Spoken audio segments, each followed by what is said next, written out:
Il y a une raison pour laquelle 90% des boîtes qui sont en défaillance ont moins de 3 ans. Et la raison, c'est juste qu'en fait, on ne sait pas gérer. Beaucoup de personnes sont associées, je trouve ça super de l'association, mais ça peut être aussi dévastateur. Je vais faire l'image de la voiture. En gros, le business, c'est le moteur, le bilan, c'est la carrosserie, et la trésor, c'est l'essence. On est heureux d'avoir signé aussi un nouveau bureau de carré quasiment. Ouais. De mon côté, et je pense du tien aussi, c'est quand même un énorme step de vie. C'est une énorme étape. Pourquoi le Heclab ça a si vite explosé? Parce qu'on a toujours donné ouvertement, été transparent, donné, jamais essayé de niquer qui que ce soit. PSG, il n'a gagné sa Ligue des Champions qu'après que toutes ces stars soient parties. Parce qu'en fait, ils ont créé un collectif.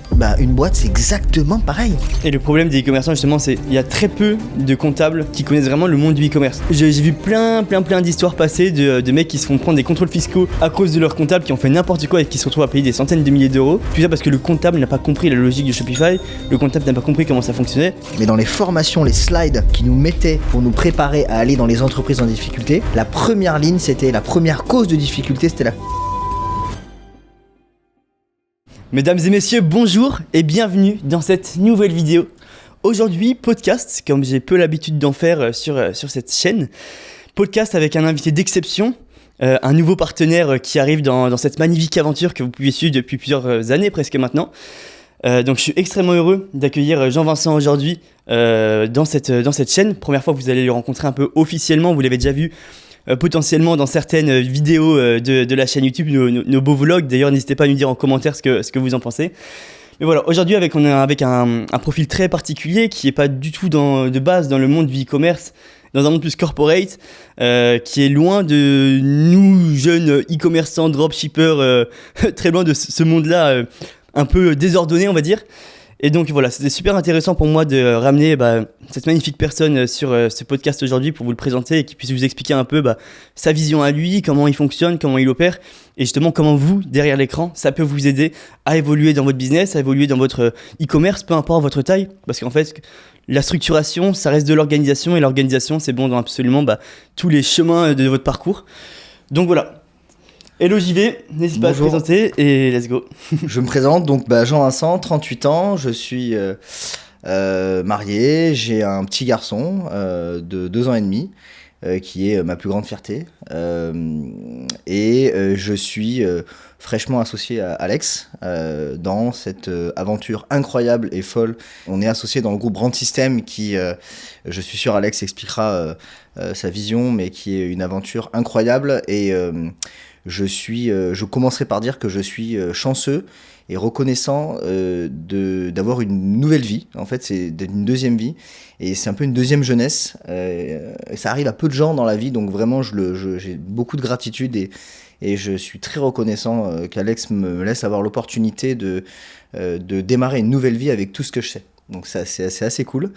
Et donc, j'essaye d'apporter tout mon savoir et toute mon expérience que je vais peut-être décrire en quelques minutes, mais voilà, donc déjà pour ce premier point, et donc juste pour faire mon parcours très très vite, moi j'ai une formation prépa HEC, école de commerce qui est très classique.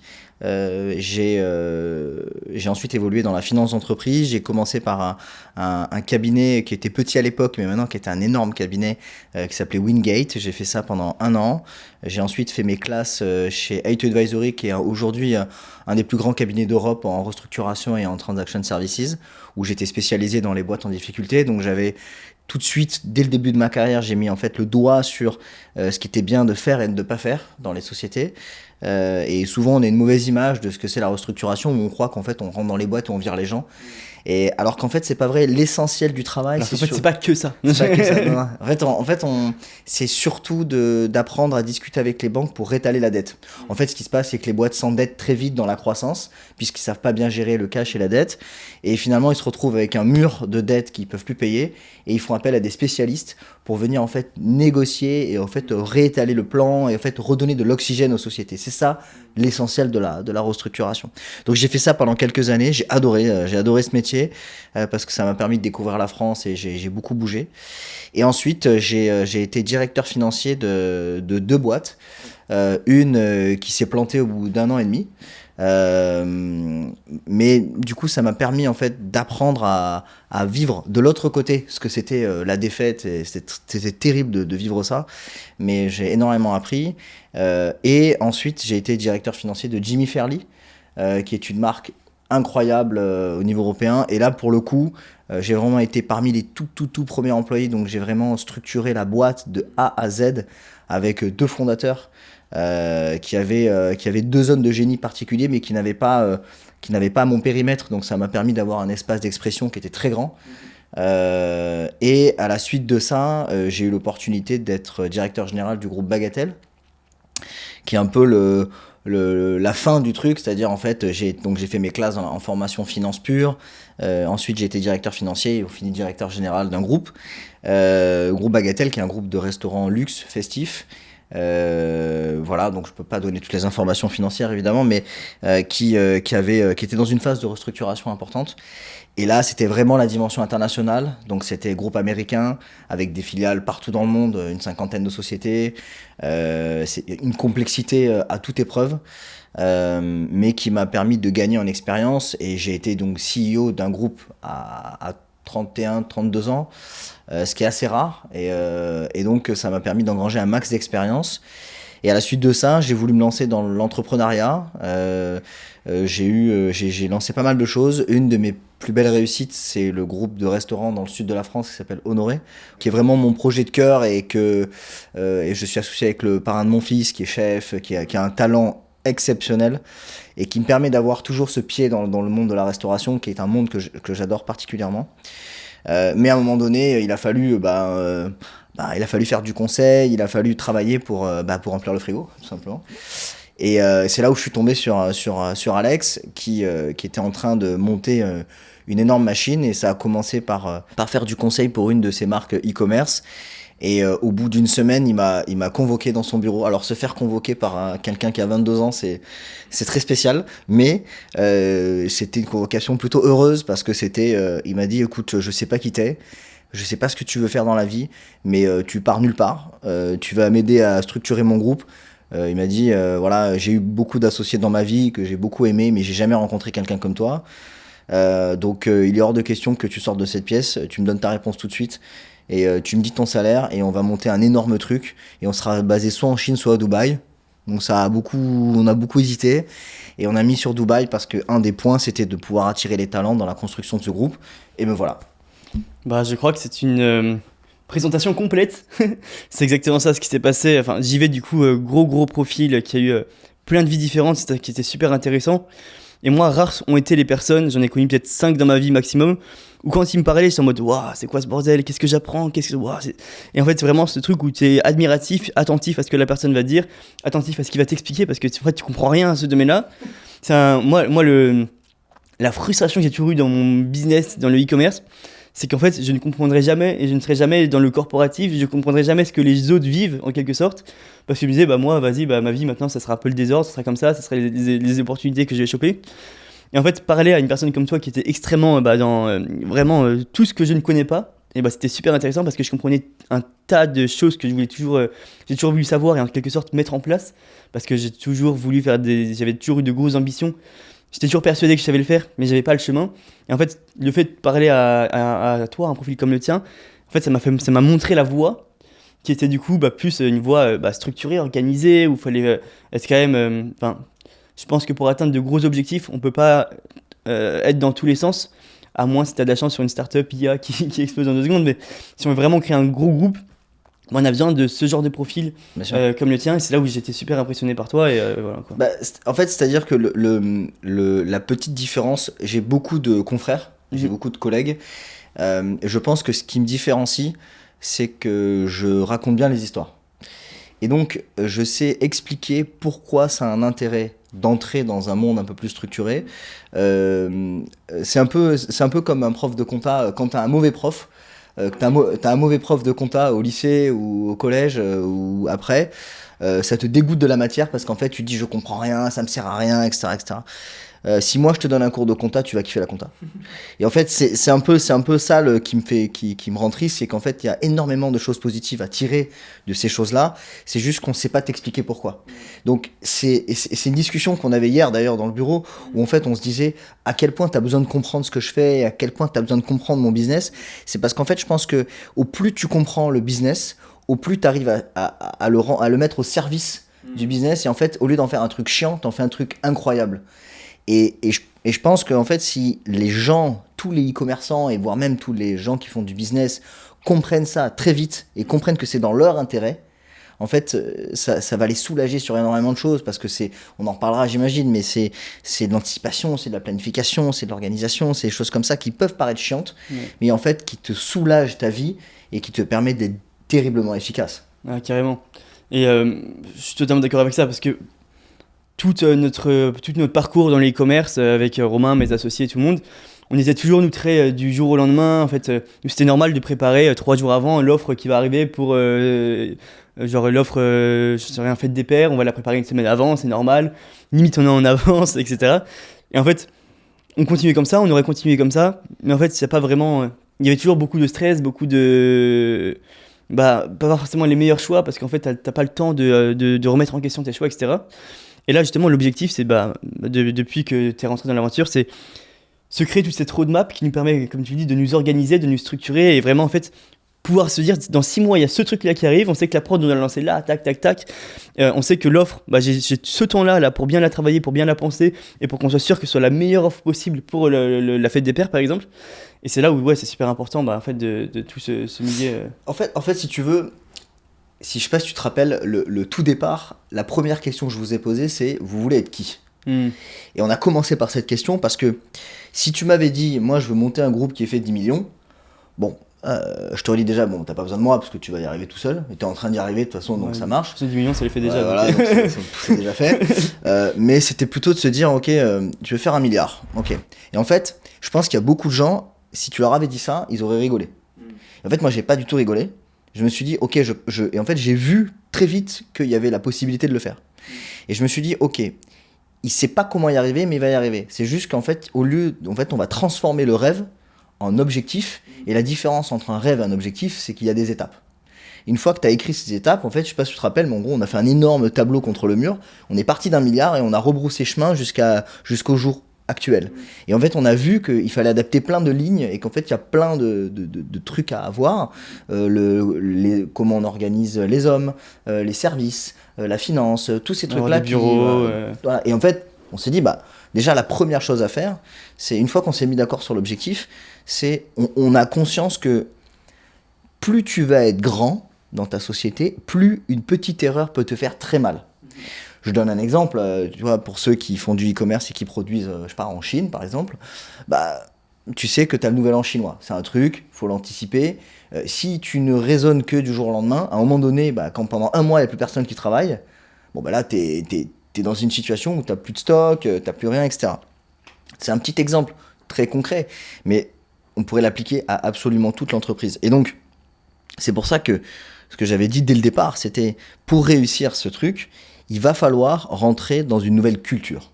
Et c'était ça la clé, c'était que tout le monde comprenne l'intérêt. Mais il fallait rendre le truc cool. Et je pense que l'enjeu, et c'est pour ça que l'association, je trouve que notre association est parfaitement équilibrée, c'est que on arrive à mettre chacun un peu d'ingrédients dans une espèce de nouvelle sauce qui crée en fait un équilibre entre la coolness, la folie, ce truc, etc. Mais sans oublier qu'il faut un peu être organisé. Voilà, parce que je sais que ça terrifie un nombre incalculable de e-commerçants et de jeunes qui se lancent dans ce business en disant mais ah ouais, des bureaux, des horaires, des machins. Ouais, mais en fait c'est plutôt le voir comme on crée une culture.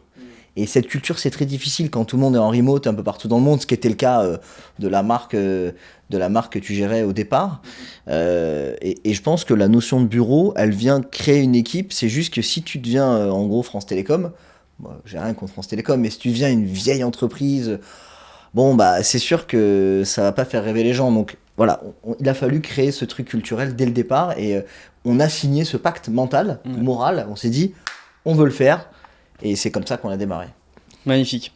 C'est vrai que maintenant, à peine, ça fait quoi, 6 mois qu'on se connaît ? Ouais, ça fait 6 mois, ouais, je crois. 6 mois, on a déjà réussi à rassembler une première équipe complète du coup de l'un des business à Dubaï, dans une planque, on appelle ça. On a 100 mètres carrés. On peut parler de planque, c'est une planque. 100 mètres carrés actuellement, on est très, un peu les uns sur les autres, mais c'est très cool, ça crée une petite ambiance cool. Et là, on On est heureux d'avoir signé aussi un nouveau bureau de 700 mètres carrés quasiment. Ouais. Donc je pense enfin de mon côté et je pense du tien aussi, c'est quand même un énorme step de vie. C'est une énorme étape. Je m'en rends même pas compte en fait. Enfin, imaginez 700 mètres carrés de bureau pour gérer en fait l'entreprise de tes rêves, tous tes projets au même endroit. Et en fait vraiment essayer de ramener des personnes dedans et faire en sorte de faire vivre ce truc. Et ça c'est super cool. Ça, comme tu parlais, c'est vraiment cette culture d'entreprise qui, pour moi, a toujours été un mot bullshit. Ouais. Parce qu'en fait, la culture, c'est un truc corpo, c'est encore un con là.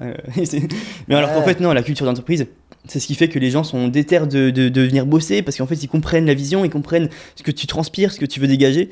Alors qu'en fait, si, comme tu le disais, tu sais, le CIO, tu arrives à 11h, tu pars à 14h, et en fait, tu fais rien de tes journées, forcément, c'est pas ce que tu veux inculquer aux gens. C'est-à-dire que même si vous êtes en full remote, parce qu'évidemment avoir des bureaux c'est un coût, etc. L'importance de montrer l'exemple à vos équipes, de montrer qu'en fait vous en voulez aussi tout autant qu'eux, que vous êtes là en train de bosser encore plus qu'eux et essayer vraiment les aider, être ultra proactif dans l'entreprise, je pense que c'est quelque chose de super important et encore plus au début de votre aventure. Parce qu'en fait si vous-même vous commencez à ne plus assez bosser, en fait vous dites ouais non c'est bon moi j'ai délégué, je peux plus rien, je peux ne plus rien faire. En fait, vous allez juste, certes, vous allez avoir une team qui tourne, mais qui tournote et qui va en fait être toute raplapla. Alors que si vous êtes chef de guerre, vous regardez le film 300, le chef de sa meute, crois-moi, lui, il en découpe des gorges.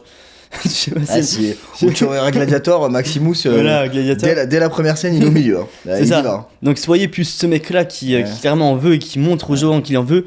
Et c'est là où vous allez réussir à vous créer une vraie team, une vraie meute qui sera autour de vous pour aller que vous avanciez tous ensemble. Aucun ego à avoir, le truc c'est vraiment on est tous ensemble, on avance en meute. Certes vous occupez de la stratégie, mais vous êtes toujours autant dans les tranchées pour aller aider les gens, aider les personnes à évoluer. Donc ça c'est vraiment pour moi quand tu me parles de culture, c'est vraiment le truc le plus important que j'ai compris en tout cas. En fait, si tu veux, le truc c'est que on s'arrête souvent sur les mots. Parce qu'on se dit ouais c'est un mot, ça a été machin. Tu vois, par exemple, le mot bienveillance, ça a été le mot à la mode pendant 15 ans dans les startups de Paris 2e, machin, que je connais très bien, que je côtoie, enfin bref. En fait, moi j'ai un problème avec les mots. Ma mère dit souvent les paroles s'envolent, et seuls comptent les actes. Et en fait, je pense qu'il faut arrêter de dire les mots et le faire. Et c'était dans un podcast que j'avais entendu un homme politique dire par rapport à l'éducation de ses enfants, il disait je préfère la monstration que la démonstration. En fait, je le fais. Si tu veux que ton enfant il commence à lire, en fait, s'il te voit lire à côté de toi, il va le faire. Si tu lui dis lis toute la journée, il va pas le faire. Donc en fait, je pense que ça s'applique à l'être humain parce qu'à la fin, une entreprise, et on parle souvent de structuration, de trucs, mais en fait, l'organisation, la structuration, ce n'est que la coordination des actions d'hommes et de femmes dans un système où chacun sait ce qu'il doit faire au bon moment par rapport à telle ou telle situation. C'est ça l'organisation. Donc en fait, c'est très notionnel. Il y a pas écrit. C'est une structuration, une boîte très structurée. C'est pas parce qu'elle a des murs plus épais. Hein. C'est juste qu'en fait, les gens savent exactement quoi faire, quand, comment, en fonction de telle situation. Par exemple, Black Friday. Chacun sait ce qu'il a à faire, quand, comment, etc., etc. Donc je pense qu'effectivement, au lieu de s'arrêter sur les mots, il faut juste le faire. Et donc, quand tous les matins, t'arrives avant les autres, que tu travailles plus que les autres, et peu importe ta situation hiérarchique ou ta position dans l'organigramme, et que tu te dis, en fait, c'est sûr que déjà, tu perds la fidélité de ton armée, parce qu'en fait, les gens ne croient plus en toi, et ils n'ont pas envie de se battre pour toi. Donc, en fait, si tu fais le maximum pour les gens, on a fait hier un super Christmas dinner où les gens étaient hyper contents parce qu'on leur demande beaucoup. Il y a aussi la notion d'exigence, mais j'imagine qu'on va y revenir. Mais je pense que être dans l'action de le faire, ça pousse les gens à rentrer dans une culture. Et donc tous les matins, enfin moi j'ai l'impression vraiment quand nous on arrive au bureau, quand on voit les gens arriver, tous les matins ils ont une dalle d'enfer. Les mecs qui sont prêts et c'est ce qui fait qu'après, alors c'est pas un exemple, c'est pas bien, mais c'est la vie. Au Black Friday, s'il faut rester jusqu'à 5h du mat, tout le monde est là et il y a personne qui pleure. Ouais. Parce que les gens adorent ça, quoi. On vous met une petite vidéo de l'équipe à 6h du matin en train de gérer les trucs. Mais c'est ça c'est une vraie. Parce que la culture est là. Ouais. Et l'objectif, on n'est pas en train de dire qu'il faut faire bosser les gens jusqu'à 6h. Non. Ne pensez pas ça, c'est pas du tout le but. Et ça, c'était aussi encore parce que c'est le début de la structuration, on n'a pas été assez bien organisé. C'est le temps de mettre en place les choses aussi, ça prend son temps. Mais je suis totalement d'accord. C'est qu'en fait, l'organisation et la fonte ou la refonte d'une boîte, ça prend du temps parce que on ne peut pas changer les mentalités du jour au lendemain, c'est pas possible. Et surtout, en fait, on ne pourra y arriver que si et seulement si on leur explique pourquoi c'est bénéfique pour eux. Si tu dis à quelqu'un, écoute, à partir de demain, tu arrives à 9h, tu fais des réunions comme ça, en fait, il va le faire 2 fois. Et en fait, ça ne va pas rentrer dans ses habits. Il va se sentir cloisonné. Ça marchera pas. En fait, ça va l'écœurer. C'est un peu comme si du jour au lendemain, on t'imposait un régime drastique où tu bois que de l'eau et du blanc de poulet. Du jour au lendemain, t'arrêtes tout. Ça fonctionne pas. En fait, il faut qu'on t'explique le but. En fait, l'objectif est même plus important que les étapes. C'est-à-dire, on arrive à projeter à quoi ça va ressembler dans le futur. Et quand ça devient réel, alors là, c'est incroyable. Genre, les nouveaux bureaux, c'est un truc où on se dit, ok, les mecs, ils font pas que parler, ils font. Et donc, dans cette projection, il y a aussi une réalité de choses qui arrivent, et donc les gens se disent, ok, attends, les mecs, ils sont pas fous. En fait, ils sont, alors oui, ils sont peut-être fous, mais en tout cas, ils y arrivent. Et c'est ça qui est fort. Et je pense que ce qu'on est en train de réussir, le tour de force en quelques semaines, mois, c'est qu'on a réussi à mettre en place une culture dans un monde où en fait tout le monde est un peu éparpillé, donc c'est beaucoup d'individualité, j'ai l'impression. Moi j'ai une connaissance du e-commerce qui est très limitée par rapport à toi, hein. Ça fait que 6 mois que je suis dans le milieu, mais ce que je vois, je remarque qu'il y a beaucoup d'individualité, c'est très atomisé, il y a beaucoup de gens qui se connaissent, c'est un petit monde finalement, mais il n'y a pas encore cet esprit de team, de culture, de force, qui fait qu'en fait, si les gens assemblaient leurs forces, mais vu la qualité des gens de ce réseau, mais ce serait inarrêtable. Ouais, de ouf. C'est vrai que les entrepreneurs e-commerce, ils ont cette faculté, je trouve, à être extrêmement débrouillards. Ouais. Et pour moi, c'est quand même le truc le plus important en tant qu'entrepreneur, du moins. Mais par contre, c'est vrai que je l'ai été avant, et tous mes potes ont été comme moi et sont comme moi. Et en fait, on est très, certes, débrouillard, mais en fait, comme tu le dis, on est dans notre coin, on pense ci, ça. Et en fait, on peut pas développer notre plein potentiel en quelque sorte, parce qu'on n'est pas dans on n'est pas dans le bon bateau. Enfin, on n'est pas dans le meilleur endroit pour quoi. Et c'est là où justement commencer à se structurer et commencer à vraiment créer une vraie team. Même si d'abord c'est en full remote, parce qu'encore une fois, les bureaux, ça implique pas mal de choses, etc. Mais en fait, commencer vraiment à se focus team. Et moi je sais que mon focus ça va être team et produit, tu vois. Ouais. En fait, se focus sur ça, sur cette culture, sur ce que tu veux dégager, en fait là c'est là aussi. Mais tu vois, c'est hyper intéressant parce que tu prends l'analogie du bateau. Allons jusqu'au bout de cette analogie. Moi, mon analyse, c'est qu'en fait, il y a un océan et en fait, il y a plein de gens qui sont sur plein de petites barques et qui se débrouillent, qui bootstrap, comme vous dites, qui en fait mettent ils ont fait un petit radeau, machin, etc. Il y a plein de radeaux. Nous, ce qu'on construit, c'est un énorme navire. Alors, certes, c'est plus dur à manœuvrer. Donc dans les changements, ça va être un peu plus long, un peu plus dur, mais par contre, peu importe la tempête, ça bouge pas quoi. Et en fait, c'est exactement ça. Il est fort, hein. Il est fort en storytelling. Je t'ai dit que je sais raconter des histoires. Je t'avais dit que je sais raconter des histoires. C'est pour ça que c'est moi qui parle au banquier. Même mon associé dans le sud, il sait que c'est moi qui parle au banquier. Même s'il est très bon. Non, mais l'analogie du bateau est très bonne. Et en fait, ce qui se passe, c'est qu'en fait, on avance, mais à un moment donné, tu peux faire ce que tu veux. Le navire, il ira 40 000 fois plus vite que le petit radeau parce qu'en fait t'es tout seul à ramer, etc. Alors que si tu rentres dans le truc, alors par contre il faut un capitaine, il faut une direction, et je pense que nos rôles c'est un peu ça, c'est-à-dire que toi tu sais exactement vers quelle île on doit aller, voilà, et moi je dois faire en sorte que le bateau est extrêmement bien construit, que les moteurs tournent à plein régime au bon moment, que s'il y a un iceberg, on a tout le process pour éviter un Titanic. Si on peut, mais qu'on est dans le même bateau. Alors là, l'expression elle est magnifique, c'est exactement ce qui se passe. Et pour moi, les nouveaux bureaux, c'est notre nouveau navire, c'est l'Enterprise dans Star Trek, c'est notre vaisseau amiral, et c'est exactement comme ça qu'on le pense. Et c'est pas la croisière s'amuse, mais il faut que ce soit fun. Donc on trouve toujours. Donc je sais qu'il y aura un billard.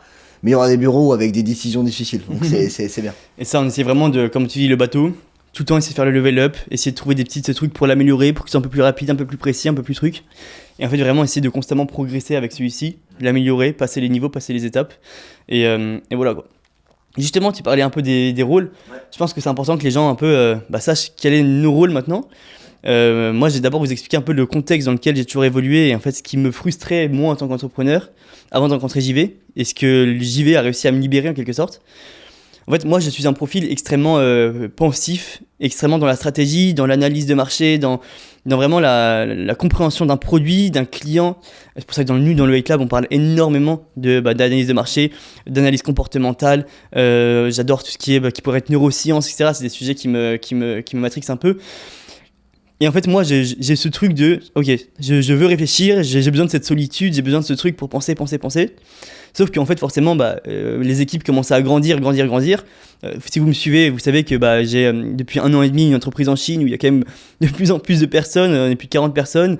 Je gère pas les 40 personnes, mais je gère je gérais du moins les principaux managers qui étaient là-bas. Donc, il commençait à y avoir des personnes là. Ensuite, j'avais mes marques e-commerce qui commençaient à avoir ça. Ensuite, j'avais d'autres business il fallait commencer à gérer des personnes. Et en fait, de plus en plus, j'avais ce truc où les personnes venaient me parler, je devais gérer des problèmes avec eux. Et en fait, je me retrouvais à devenir manager en quelque sorte.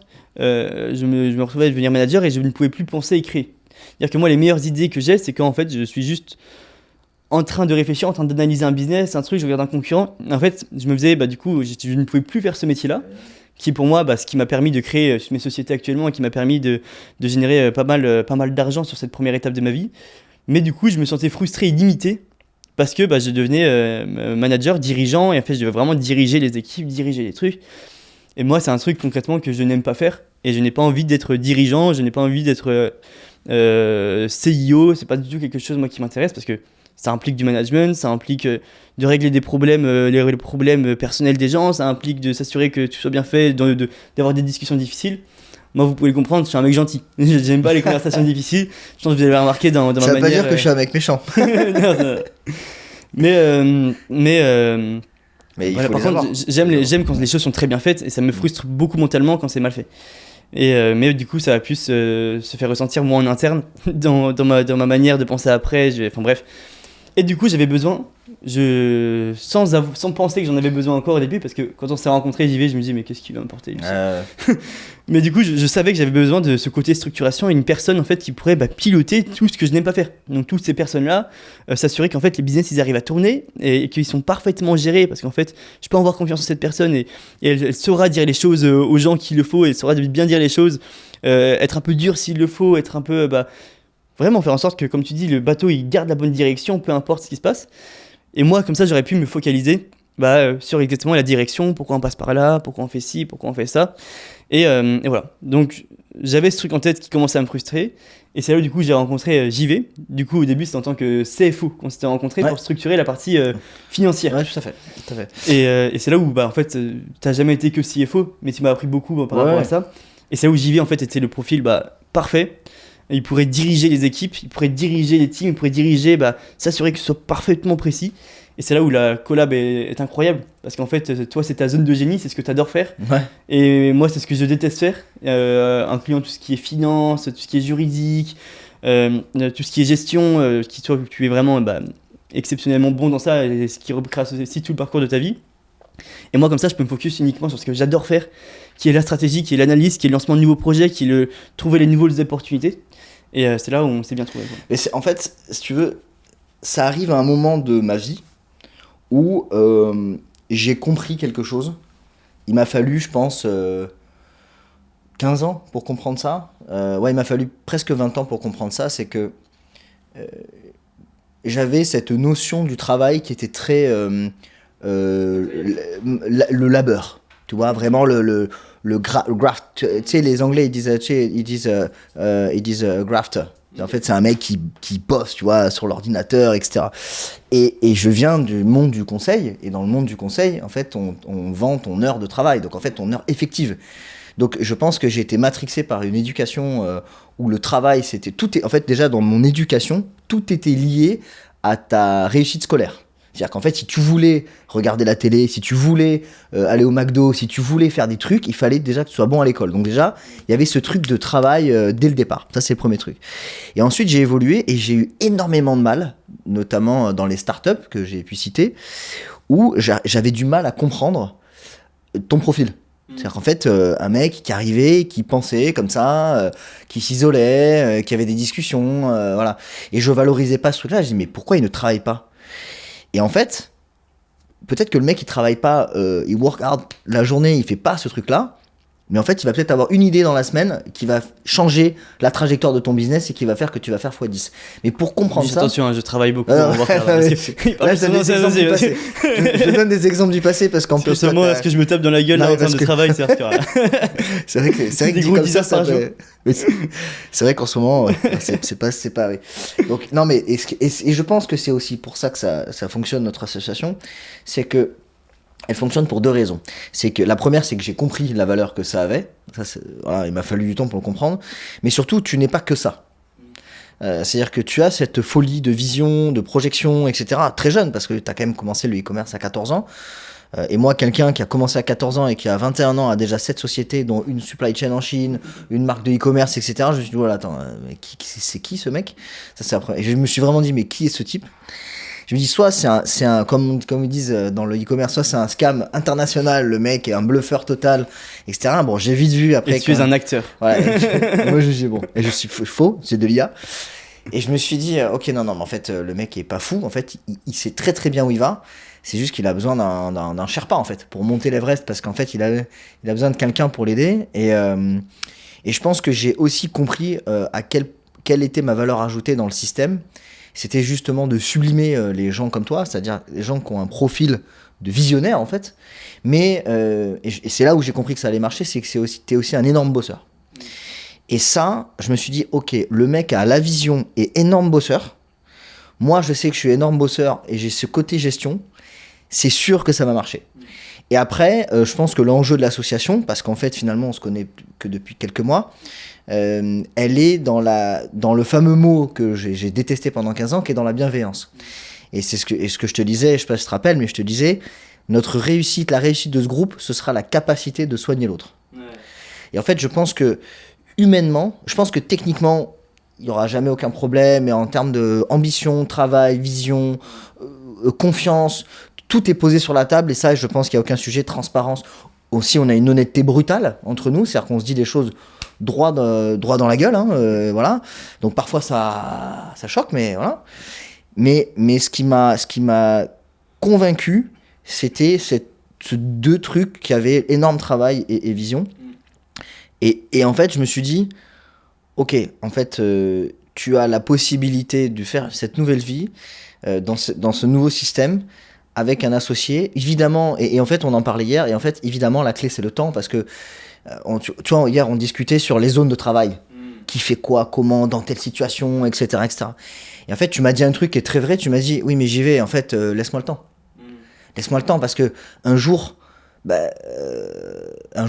tu prendras des décisions de plus en plus importantes, et c'est normal, mais au fait, au début, j'ai besoin de voir comment tu prends les décisions, dans quelles circonstances, et peut-être que dans X mois, X années, tu prendras des décisions qui font varier par millions la trajectoire du bateau, mais ça reste le temps, parce qu'en fait, effectivement, on a tellement bossé sur les dernières semaines et derniers mois qu'on a l'impression que ça fait 4 ans qu'on est ensemble, mais en fait, ça fait que 6 mois. Ouais. Donc voilà, donc c'est vrai qu'il y a aussi un peu de patience. Mais je tiens à dire, en 6 mois, on a fait l'équivalent de 4 ans du vite les vacances de Noël, vite. Mais donc voilà, mais c'est ça un peu le truc, et je pense que tu as raison, c'est que c'est une dose de patience, de bienveillance, et pas ce faux mot utilisé, mais vraiment de vraie bienveillance, c'est-à-dire de penser à la place de l'autre, d'empathie, de se dire, ok, qu'est-ce qu'il vit sur le perso, parce qu'à un moment donné, quand on fait 80% de notre vie au bureau, en fait, forcément, le perso est aussi dans le pro, enfin voilà, et c'est aussi de comprendre l'autre et de se dire, ok, il a des attentes, il a des besoins, et on va faire des erreurs, et c'est ok, en fait. C'est ça. En fait, je pense que le plus important d'une association, c'est... comme tu disais, le tu. Ah ouais, ça c'est le prêtre qui m'a dit ça. Et le prêtre qui dit ça. Mais en fait, c'est beaucoup de personnes sont associées, je trouve ça super de l'association, mais ça peut être aussi dévastateur. Nous, il faut savoir, j'y vais, on est à peu près similaires dans nos tâches, mais sur le business. Mais enfin, en fait, on est deux personnes extrêmement différentes et extrêmement opposées. Quand je vous dis l'extrême, j'ai jamais vu une personne aussi opposée de moi. Mais justement, c'est ça en fait qui fait la force. Et de par cette opposition, en fait, on doit tous les deux travailler sur nous-mêmes pour en fait comprendre l'autre, ce qu'il pense, ce qu'il se dit, etc. La façon dont tu vas parler, la façon de communiquer, la façon de plein de choses en fait qui fait que t'es plus tout seul. Et ça, c'est important de se mettre ça en tête. Mais en fait, une fois que tu arrives à trouver cette balance, cet équilibre, et que tu as un associé Alors, l'erreur qu'il faut ne pas faire en association, c'est prendre un profil exactement comme le sien. Et vous pourrez être sûr que ça ne sert à rien et que vous allez perdre du temps et que vous allez perdre même de l'argent parce qu'en fait, s'il y a deux visionnaires ensemble, enfin deux mecs qui ont de la vision, visionnaire c'est un grand mot pour rien dire, mais deux mecs qui font les strats, etc. ensemble, bah, ton truc il va aller nulle part. Hein. Tu auras un super plan d'un magnifique bateau, mais ton bateau il restera sur le plan. Donc c'est important d'avoir deux profils. Un profil peut-être qui est un peu moins, qui réfléchit un peu moins au futur, mais qui est plus paf dans le présent, paf. Ouais, parce que si t'as deux capitaines à la barre, le gouvernail, ça marche pas. Ça marche pas. Mais donc c'est ça qui est super intéressant, et c'est ça qui est super cool avec JV, mais du coup forcément quand ça a deux profils totalement différents, il y a deux caractères totalement différents, il y a plein de choses à prendre en compte par rapport à ça, et en fait le but c'est d'arriver à trouver cette balance, et une fois qu'elle est trouvée, une fois qu'il y a la confiance ultime qui est imposée, ben en fait là tu deviens littéralement mais inarrêtable. Et c'est comme tu dis, là où il y a des grosses décisions qui peuvent être prises, où tu peux gérer des millions, parce que tu sais très bien comment il pense, comment il réfléchit, et paf, en fait, tu fais confiance, t'as même pas besoin de réfléchir et ça avance. Et tu vois, c'est marrant que tu dis ça, ça me fait penser à notre. En fait, au-delà du travail, juste si on prend nos natures humaines, toi par exemple, t'es quelqu'un qui a une. Et c'est aussi. Alors, j'ai oublié de le dire, ça c'est très important pour moi, c'est que. Tu as à la différence de certains fondateurs que j'ai côtoyés dans ma vie, c'est que tu es profondément gentil. Mais gentil, pas dans le sens c'est un gentil, c'est par exemple, et c'est ce qui fait ta nature, c'est que tu es quelqu'un qui intériorise énormément de problématiques parce que tu mets un point d'honneur à ne pas le jeter dans la gueule des gens. En fait, tu te dis, ok, je vais intérioriser au péril de ta propre santé. Là où moi, par exemple, tout est dit. C'est-à-dire que moi, tout est sur la table. En fait, moi, il n'y a rien dans le sac à dos, il n'y a rien dans le ventre, tout est posé sur la table. Donc, c'est du coup plus difficile à gérer pour l'autre, parce que c'est posé. Voilà. Et donc, effectivement, il y a... Mais moi, je aussi, à mon contact, ça m'apprend à un peu garder, à me dire, attends, garde un peu, c'est pas grave, garde un peu. Et toi, ça t'apprend aussi un peu plus à dire. Voilà. En disant... C'est toujours pas toi qui va faire l'action de le dire, tu vas me dire j'y vais, dis-le, mais il faut que ça sorte, quoi, voilà. Et en fait, si on repart même de la nature profonde, il y a la différence, elle est même déjà dans la nature humaine de nos deux profils, il y a ces trucs-là, et il y a aussi je pense qu'il y a aussi l'âge qui joue vachement, c'est-à-dire qu'en fait, on n'est pas la même génération, on n'a pas les mêmes codes, on n'a pas les mêmes réflexes, voilà, etc. Mais il y a un truc qui nous rassemble, le premier truc qui nous rassemble, c'est, je pense qu'on a, je crois qu'on a une admiration mutuelle assez forte. C'est-à-dire que moi, je peux te demander conseil, et je l'ai fait dans un des 75 avions qu'on a pris là, je peux te demander conseil sur des trucs très profonds, très familiaux, très personnels, alors que en fait, t'as pas du tout l'expérience de la vie, t'es pas parent, t'as 22, 23 ans, voilà. Mais en fait, j'ai un respect pour ton intelligence et j'ai un respect pour ta vision du monde et de la vie et surtout sur la manière dont tu soignes les gens. Et ça, c'est un truc que j'admire parce que moi, c'est un truc que j'ai pas.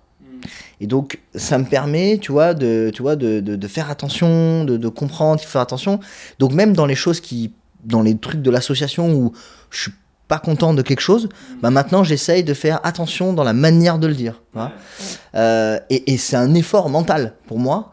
Là où toi, en fait, c'est un truc naturel, mais qui, par contre, peut te coûter beaucoup.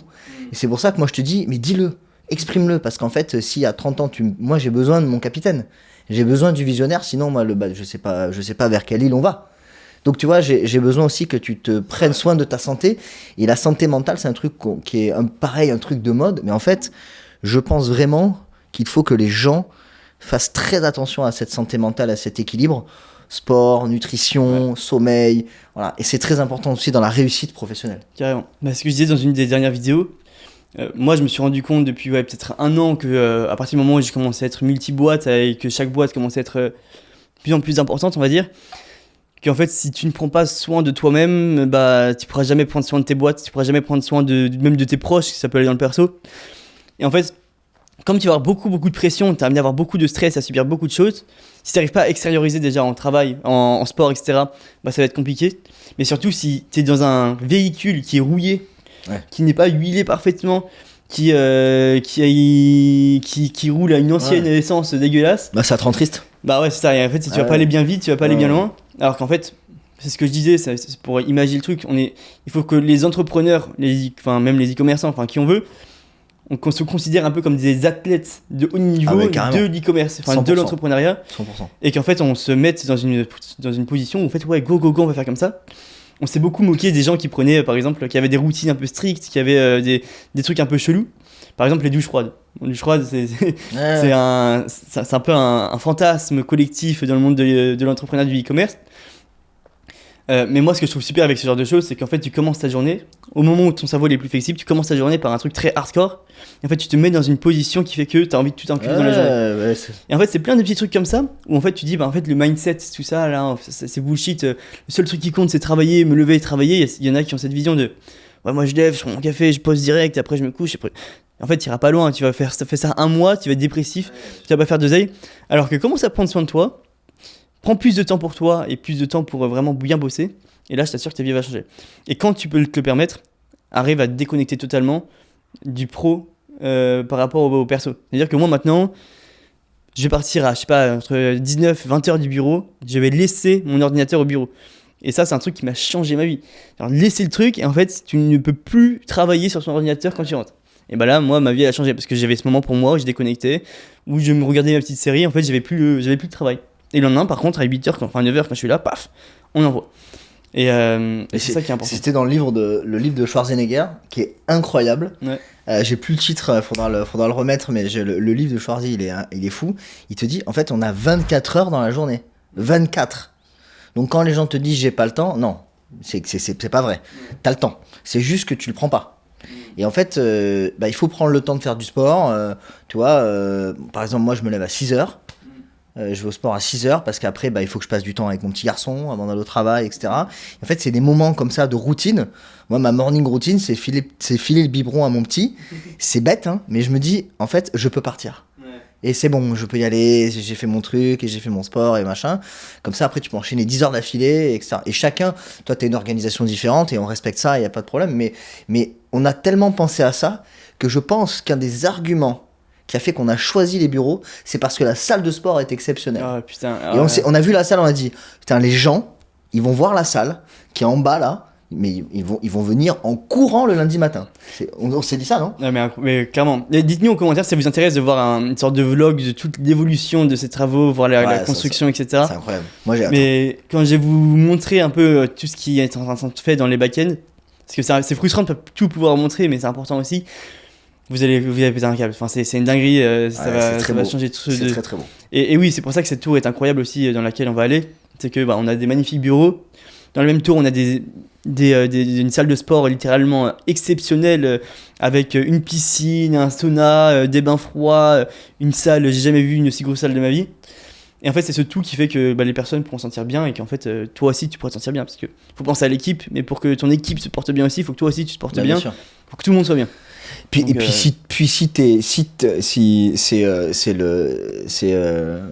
c'est Branson, Richard Branson, le patron de Virgin, qui disait si tu prends soin de tes salariés, ils prendront soin de tes clients. Derrière, il est TDAH, ce mec. Ah ouais, ça m'étonne pas. Et apparemment, je le suis aussi. Ah, mais moi, ça m'étonne pas. Non, mais si tu veux, je pense qu'il faut. Je pense que ce qui est incroyable. Et je le dis face caméra et j'ai pas de problème à le dire en off, en on, peu importe. C'est que je pense qu'il y a une partie de toi qui est fou, je pense, vraiment. Mais c'est une folie créatrice. C'est-à-dire en fait, un peu comme un sculpteur ou un peintre, quelqu'un qui voit. C'est-à-dire quelqu'un qui... Moi, tu me mets dans une pièce vide blanche, je vois une pièce vide blanche. Toi, tu vois la couleur, la déco, le meuble, la vue truc, enfin, voilà. Mais je pense que, pour revenir en fait au rôle et ce qu'on fait, et à l'équilibre des deux, c'est que j'ai cette image-là de la fusée, par exemple, où on se dit, ce qu'on veut construire, en fait, ce qu'on veut faire, c'est beaucoup de startups font un truc avec une fusée, bon, voilà. Bon. Mais reprenons ça juste pour se marrer. Une fusée, t'as beau avoir le meilleur carburant du monde, t'as le plan, t'as la destination, tu sais où est la lune, y a pas de problème, tu t'as tout calculé, tout machin, etc. Si t'as mal construit ta fusée, elle décolle pas. Tu peux avoir mais la fusée est fantastique, elle est belle, elle est tout ce que tu veux à l'intérieur. Il y a les boutons qui sont pas bons, ça marche pas. C'est un peu ça, ce qu'on va faire, c'est-à-dire qu'en fait, on va aller sur la lune, sauf que nous, au lieu de le dire, on va le faire déjà, pour commencer, et on est en train de construire la fusée pour le faire. Mais sauf que, encore une fois, c'est pareil, c'est-à-dire qu'en fait, à deux, on n'y arrivera jamais. Il nous faut une armée de mecs qui ont la dalle et de mecs ou de meufs. Enfin, moi je fais pas de différence moi de toute façon. D'ailleurs les amis, j'en profite. Il y aura un site disponible et il y aura toujours des annonces de recrutement qui seront en live, donc n'hésitez pas à les voir. Peut-être qu'il y en aura, peut-être qu'il n'y en aura pas à l'instant T où vous le regarderez, mais en tout cas il y aura toujours un site où il y aura toutes nos annonces, comme ça vous pouvez voir un peu ce qui se libère et ce qu'on cherche. Ouais. Et d'ailleurs en parlant de ça, en parlant des nouveaux bureaux, je sais pas si c'est peut-être un peu tôt, mais voilà, c'est peut-être qu'on va teaser un peu, c'est pas grave, mais on a la volonté de le mettre à la disposition d'un max de gens. C'est-à-dire, on a envie de créer un programme ou un truc, donc on est en train de bosser là-dessus. C'est notamment les mecs du Hate Lab qui sont en train de travailler comme des dingues dessus, parce on s'est dit, en fait, la formule Coca-Cola qu'on est en train de trouver, on peut pas la garder que pour nous.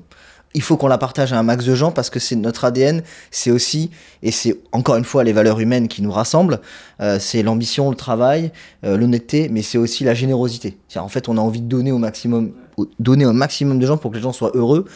Et donc on est en train de bosser là-dessus et pareil, ça j'ai hâte que ça sorte parce que ça va être alors on va pas dormir, hein, c'est pas grave, mais ça va être incroyable. Pour vous faire une petite en gros, ça sera une sorte d'immersion des personnes au cœur même de notre entreprise, dans les bureaux, dans les locaux, avec un programme très précis. Ça sera en fait c'est pas comme c'est pas un mastermind proprement dit où il y a 50 personnes qui se rejoignent, c'est vraiment 2-3 personnes en fait, une fois tous les X mois ou une fois tous les 2 mois, j'en sais rien, qui en fait seront totalement prolongés dans notre business pendant une semaine, qui en fait comprendront et apprendront beaucoup de choses avec des méthodologies spécifiques sur chacun des sujets.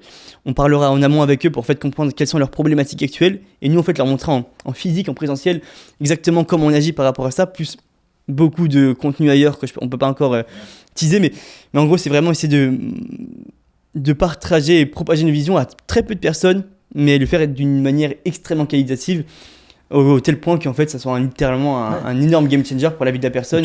Tu vois, par exemple, prends des émissions comme Qui veut être mon associé ou des choses comme ça, qui sont des émissions qui cartonnent. Les mecs, t'as des mecs, en plus t'as des gars, ils ont une réussite, des Simoncini, des mecs, ils sont hyper forts, t'as rien à dire. C'est des mecs, après t'aimes pas, ok, t'aimes pas la personne, ok, fine, mais tu peux pas nier que si ces mecs-là ils sont assis là, il y a quelque chose. Tu peux pas, ils sortent pas de la rue, enfin c'est pas des mecs, voilà.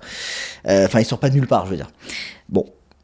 En fait, je me dis, moi j'ai toujours eu ce truc quand j'ai regardé ces émissions, je me dis mais les gens qui viennent pitcher leur projet, en fait, ça les ferait kiffer, je suis sûr, d'aller bosser avec eux le matin, d'aller avec eux dans les bureaux pour voir dans la vraie vie, c'est quoi, parce que le mec t'explique sa routine, ok, j'ai envie de la vivre. Je veux être à côté de toi dans les réunions, assister, comment tu prends tes décisions, comment ça se passe. En fait, je pense qu'on est dans un monde de tellement d'images, tellement d'Instagram. En fait, quand tu vois la réalité versus Instagram, d'ailleurs, on reçoit même des CV où la photo c'est pas du tout la même que la personne. En fait, alors peut-être que je suis né en 87, pardon, mais j'ai l'impression que tout est faux, quoi. Ouais. Et je me dis, il faut ramener énormément de réel dans ce truc-là. Et je pense que le tour de force du monde du e-commerce et du business digital, si on arrive à remettre énormément de réel, je pense qu'on prend 15 ans d'avance sur le monde du business. Vraiment, je le dis. Carrément, totalement d'accord. Et c'est pour ça que, encore une fois, ces bureaux, très chers, très grands, en fait, ça correspond totalement à notre vision. Et notre vision, qui est justement remettre le réel au cœur du système, remettre l'humain au cœur du système, dans un monde où tout est IA. Donc par contre, comment optimiser l'IA, ça c'est un gros sujet de notre boîte faut le faire. Pour parfaitement la mettre en place et en fait s'en surservir, mais sans oublier l'humain qui est derrière pour tout piloter, pour tout gérer, pour créer des connexions, pour créer des liens. Et ouais, c'est vrai que ce projet va être très cool, qui sortira sûrement en courant 2026.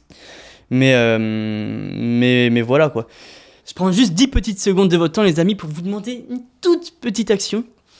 Descendre juste ensuite cette vidéo, vous abonner, mettre un petit like, un petit commentaire, c'est extrêmement important pour l'évolution de cette chaîne YouTube, pour l'évolution de tout ce qui se passe autour de tout ça. Sur YouTube, c'est compliqué de grossir rapidement, c'est compliqué de grossir. S'il n'y a pas ces petits twists qui vous coûtent rien, qui vous prennent une seconde, un petit like, un petit commentaire, Que vous ayez aimé, que vous ayez même pas aimé, ça nous permet de progresser et de faire du contenu toujours de meilleure qualité. Donc n'hésitez pas à donner votre avis, à vous abonner, c'est super important de notre côté, ça vous coûte 3 fois rien et ça nous aide vraiment grandement. Donc si vous appréciez la qualité de ce qu'on propose à travers cette chaîne YouTube et de toute l'équipe autour qui arrive du coup à mettre en place tout ce contenu, n'hésitez pas à le faire. C'est le geste le plus simple et le plus grand que vous pourrez nous offrir. Merci à toutes les personnes qui le feront et je vous laisse tout de suite continuer ce merveilleux podcast. Ciao. Ok, maintenant on va aborder un sujet un peu plus technique. On va rentrer un peu, maintenant qu'on s'est présenté, on a un peu partagé nos différents savoirs, parcours, etc. Ce qui serait cool, c'est de rentrer dans le concret au concret et de parler comment en fait justement tu mets en place ces fondations, comment tu arrives à... C'est quoi concrètement les fondations? Ça veut dire quoi mettre les fondations? C'est quoi les principaux outils que tu essayes de créer, que tu arrives à créer, que tu arrives à propager, etc. Si tu pourrais nous en parler un peu plus, tout ça, évidemment, tourner autour du e-commerce. Et comme ça, les gens qui sont derrière l'écran, peu importe leur niveau, ils peuvent commencer à appliquer de leur côté, step by step, ces différentes choses. Quoi. Ben, en fait, il y a vraiment... Déjà, je veux un peu démystifier la notion de structure et d'organisation. Encore une fois, c'est des grands mots. En fait, c'est pas juste une notion. Je rappelle encore une fois que une boîte structurée et organisée, ce n'est que la coordination des hommes et des femmes dans une entreprise qui savent exactement ce qu'il faut faire, quand, comment et avec quels moyens en fonction de n'importe quelle situation. Donc ça, quand tu arrives à ça, c'est que ta boîte, elle run. Il n'y a pas de problème. C'est-à-dire que tu peux passer de 5, 10, 20, 50 millions. Si ce truc-là est tenu, ta boîte peut faire 1 milliard, ça ne bronche pas. Maintenant, c'est quand tu es e-commerçant, de ma courte expérience dans le milieu, je vois quand même beaucoup de similitudes et je vois qu'il y a un manque d'outils. En fait, ce qui est assez étrange, c'est qu'il y a énormément d'outils. Ça ferait peut-être l'objet d'un autre sujet que je vois arriver un peu de loin comme ça. Mais il y a énormément d'outils et en fait, il n'y en a pas un qui te permet de tout centraliser, de croiser l'information et qui te permet de te dire quelle est la réalité économique de mon business. En fait, ce que je comprends, c'est que on est beaucoup basé sur les ventes. Ah, du Shopify, on vend.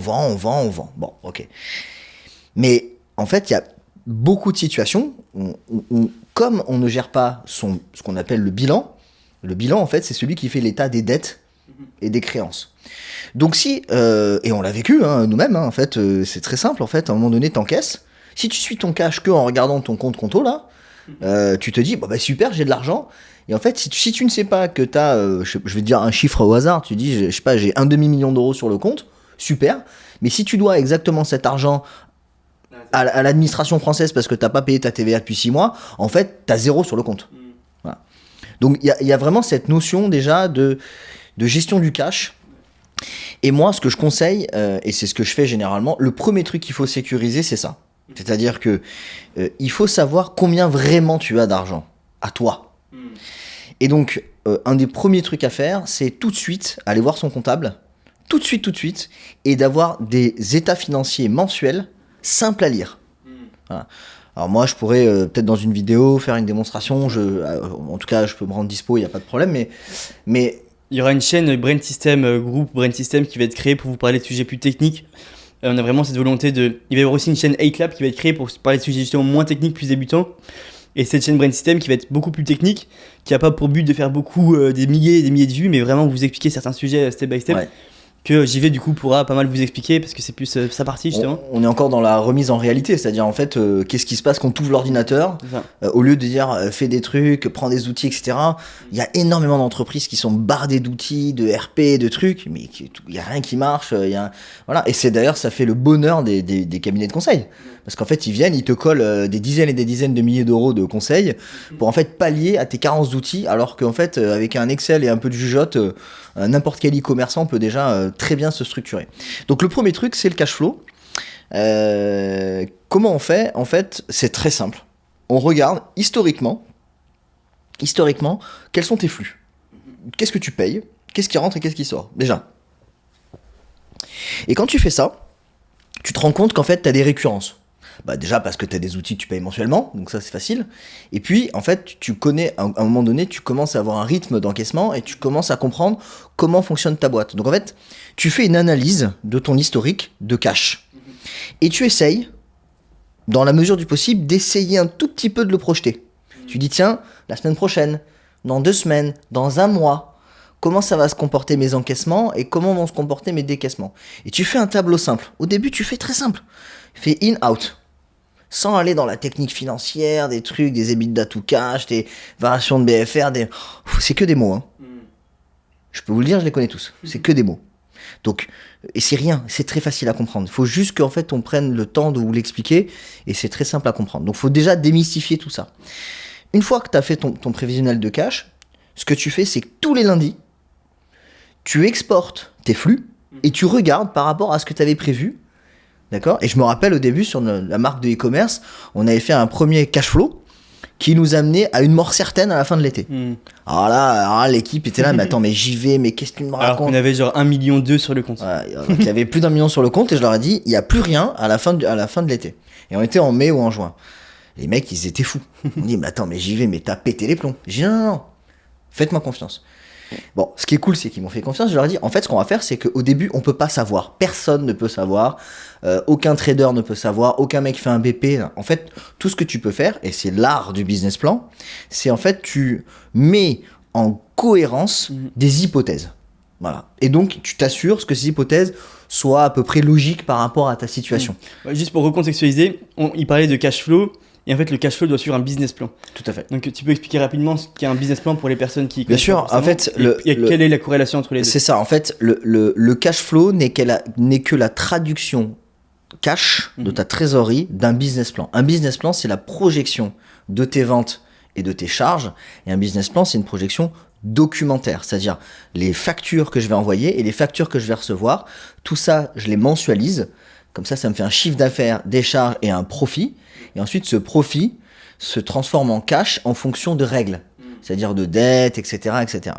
Mais là, on parle déjà d'un truc qui est très simple, qui est vraiment le petit outil dès le départ. J'arrive, je regarde mes flux de trésorerie historiques, je les projette. C'est juste simple. Et en fait, ce qu'on fait, c'est que chaque semaine, on va venir corriger le tir en fonction de la réalité de mon cash. C'est-à-dire que si je vois que j'avais projeté, je dis une bêtise, que je fais 50 KD, pour reprendre les expressions, je sais que ça parle, ça, 50 KD.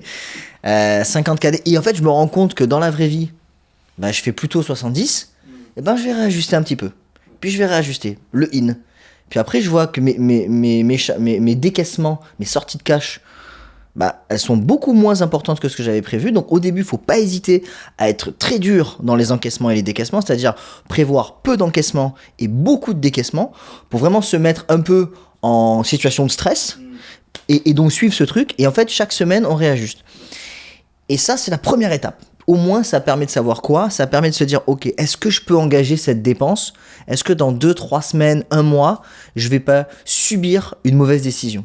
En fait, c'est le début de la structuration, c'est-à-dire l'anticipation. En fait, tout ça, ce n'est que pour une chose, c'est anticiper. Anticiper, parce que de toute façon, que ce soit du e-commerce ou n'importe quel business, les galères, elles arrivent. Ça n'existe pas, le bateau pleine mer qui fait tout le Pacifique sans que ça bouge. Donc, on est encore sur le bateau. Je la reprends, je la recycle, celle-là, mais en fait, ça va bouger. Ouais. Donc, en fait, si au mieux tu anticipes, au mieux tu es paré au mouvement en fait de ton bateau. Donc, ça, c'est le premier sujet.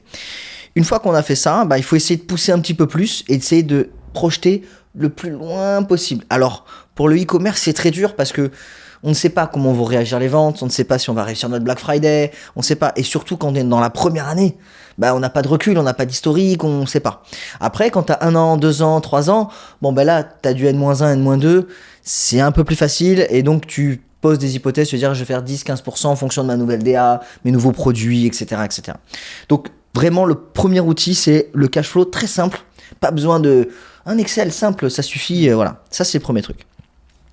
Le deuxième truc... Juste, si tu devais mettre les différentes lignes dans le cash flow pour que les gens essayent un peu de s'imaginer. La première ligne, en fonction de la nature de votre boîte, si vous avez différentes lignes d'encaissement, par exemple, si vous avez différents shops, ou si vous avez une boutique France, une boutique Allemagne, une boutique... Voilà. Si vous arrivez un peu à faire une granularité pour différencier les différents niveaux de flux entrant. Donc en fait, c'est votre cash-in, il faut le faire un breakdown par nature en disant boutique France, boutique Allemagne, boutique UK, etc. Si vous arrivez, en fait, il faut le faire le breakdown par rapport à ce que vous êtes capable de suivre facilement toutes les semaines. Si votre export bancaire ne vous permet pas de faire ça, alors après, il y a un peu de technique Excel pour retraiter un peu l'export. Il y a une petite formule et je pourrais l'expliquer. C'est pas compliqué, c'est un VLOOKUP, un SUMIF, c'est pas de la grande technique Excel. Ça, c'est pour les encaissements, il faut faire un breakdown. Et après, pour les décaissements, là, il faut lister les natures et après les regrouper en groupes de nature. Donc, si vous avez vos prestats, vous mettez tous vos prestats et vous faites un sous-total prestat. Si vous avez vos outils Asana, Slack, Shopify, etc., vous les classez du plus important au moins important dans le niveau des décaissements et vous faites un outil. Et vous faites comme ça vos sous-parties, tac, tac, tac, et ça fait votre cash out. Et comme ça, vous avez une vision cash in, cash out. Et d'entrée, déjà, vous voyez où ça sort, déjà. Qu'est-ce qui me coûte le plus? Et ça va aussi, et c'est ça qui est beau, c'est non seulement ça vous aide à anticiper, mais ça vous donne aussi la liste des sujets à traiter pour améliorer votre situation de cash. Parce qu'en fait, vous allez dire, attendez, mais je paye autant là, Shopify? Un grand savant m'a un jour dit, tout ce qui se suit s'améliore. Ah, celle-là. Tout ce qui se suit. Elle a été reprise, j'aurais dû prendre des royalties. Celle-là, elle est incroyable. Mais c'est vrai que c'est... en fait, tu vois visuellement ton business. Ouais, oui. C'est-à-dire qu'en une seconde, tu comprends ce qui cloche. Si tu payes X dizaines de milliers d'euros ce truc-là, alors qu'en fait, ça t'apporte que dalle, et le chiffre d'affaires ne suit pas, en fait, tu sais qu'il y a un problème ici, ou alors tu payes des outils qui ne servent à rien, et en fait, tu le vois, t'améliores tout. Là, on va parler directement aux e-commerçants, ils vont comprendre ce truc. À chaque fois, on parle du ROS, on parle des ads, on parle de trucs. Mais moi, les gars, mon ROS, mon ad, c'est combien je paye à la plateforme et combien j'encaisse. Ouais. Ça, c'est la vérité comptable. Parce que nous, on a tous nos outils triple whale, trucs. Ah non, mais ça, moi. Mais la vraie vérité, c'est celle que tu exportes de ton compte bancaire. C'est combien j'ai payé à Meta, à Google, à TikTok, combien j'ai payé, combien j'encaisse. Voilà, ça, c'est mon ROS. Ouais. Et moi, quand on me dit, ouais, je fais un ROS de 2,5, 3, 4, ok, les gars, à la fin, t'as gagné combien? Et donc, là où t'as raison, c'est que mettre en place des outils, ça tue tes croyances. T'as plus de croyances parce que le chiffre, il a la vie dure. Il est dur, il est là. Et tu peux pas jouer avec la trésor. Elle est là. Et donc, ça, c'est le premier truc à faire. Le deuxième truc à faire, et après, d'essayer de tirer cet exercice. Et plus vous avez des équipes compétentes, plus elles vont avoir une capacité de projection et plus elles vont anticiper le chiffre. Tu vois, nous, on est en train de faire le budget 2026. Là, tu vas être capable quasiment de me donner les chiffres à 1 an. Mais au début, c'était à 1 mois. Et puis après, on a fait 2 mois, puis 3 mois. Et on a le temps. C'est ok. On pose et on tire. Ça, c'est le premier outil. Le deuxième outil, c'est un truc. Et à ça, je sais que chez les e-commerçants, c'est comme on voue un culte à Shopify et qu'en fait, on dit Shopify a raison. Alors non, parce que c'est une boîte canadienne et qu'en fait, elle n'est pas sous le système de comptabilité à l'engagement français. Donc, j'explique ce que c'est la compta à l'engagement. C'est que quand vous émettez une facture, donc on vous paye pas tout de suite. D'accord ? On vous paye pas tout de suite. Quand vous émettez une facture, en comptabilité française, c'est du chiffre d'affaires. Mais on ne vous a pas payé. Vous attendez. Donc, tant qu'elle n'est pas payée, ça reste une créance client dans votre bilan. Et on attend. Okay ? Sauf que nous, dans l'e-commerce, en fait, on émet la facture au moment où on nous paye. Donc, finalement, il y a une espèce de confusion du genre, etc. Bon, d'accord. Mais après, quand on commence à rentrer dans les avoirs, les remboursements, etc., ah là, Shopify, qui est une boîte canadienne, qui est formidable, hein, formidable. C'est incroyable, Shopify, aucun problème. Mais ce n'est pas adapté au modèle comptable français. Donc c'est pour ça qu'il y a des prestataires, hein, il y a des mecs comme Regulo, il y a plein de mecs qui lancent des choses comme ça pour adapter et créer des plugs à ça, etc. Pourquoi je parle de ça ? C'est parce que, et j'en viens à mon deuxième outil, c'est que il est très important, malgré la croyance qu'on a dans Shopify, d'avoir un suivi de sa comptabilité mensuelle. Pourquoi ? Parce que la compta, c'est la seule et unique chose, c'est une personne pour moi, qui est capable de vous dire, hop, t'as de la dette. T'as de la dette fournisseur. Tu as de la dette de TVA. T'as de la dette, peut-être de la dette sociale, parce que t'as pas payé ton URSSAF, t'as pas payé, voilà.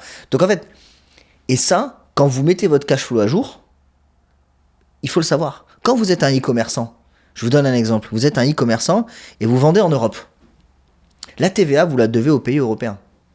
Et la TVA, vous la devez aux pays européens en fonction de l'adresse de destination, pas en fonction de votre shop. Si vous êtes un shop français, mais que la moitié de vos ventes sont à destination de l'Allemagne, le produit part en Allemagne, la TVA elle est due à l'Allemagne. Donc, si déjà vous ne savez pas votre TVA Europe, et souvent la TVA Europe fonctionne au trimestre. C'est-à-dire qu'en fait, on vous embête pas pendant 3 mois et d'un coup, bam, la TVA qui tombe. Si vous l'avez pas prévu dans votre cash flow, vous n'êtes pas bien. Mais pour ça, si vous avez une compta qui vous dit, il y a de la dette qui s'accumule, il y a de la dette, dans votre outil de trésor, ben vous le mettez. Et donc, vous savez que vous allez devoir sortir la TVA.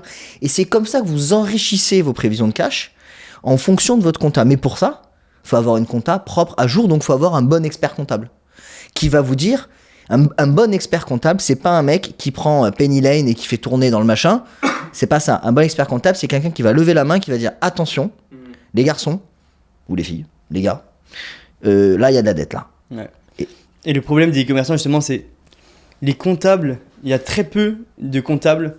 Il y a extrêmement peu de comptables qui connaissent vraiment le monde du e-commerce. C'est-à-dire qu'en fait, j'ai vu plein d'histoires passer de mecs qui se font prendre des contrôles fiscaux à cause de leurs comptables qui ont fait n'importe quoi et qui se retrouvent à payer des centaines de milliers d'euros.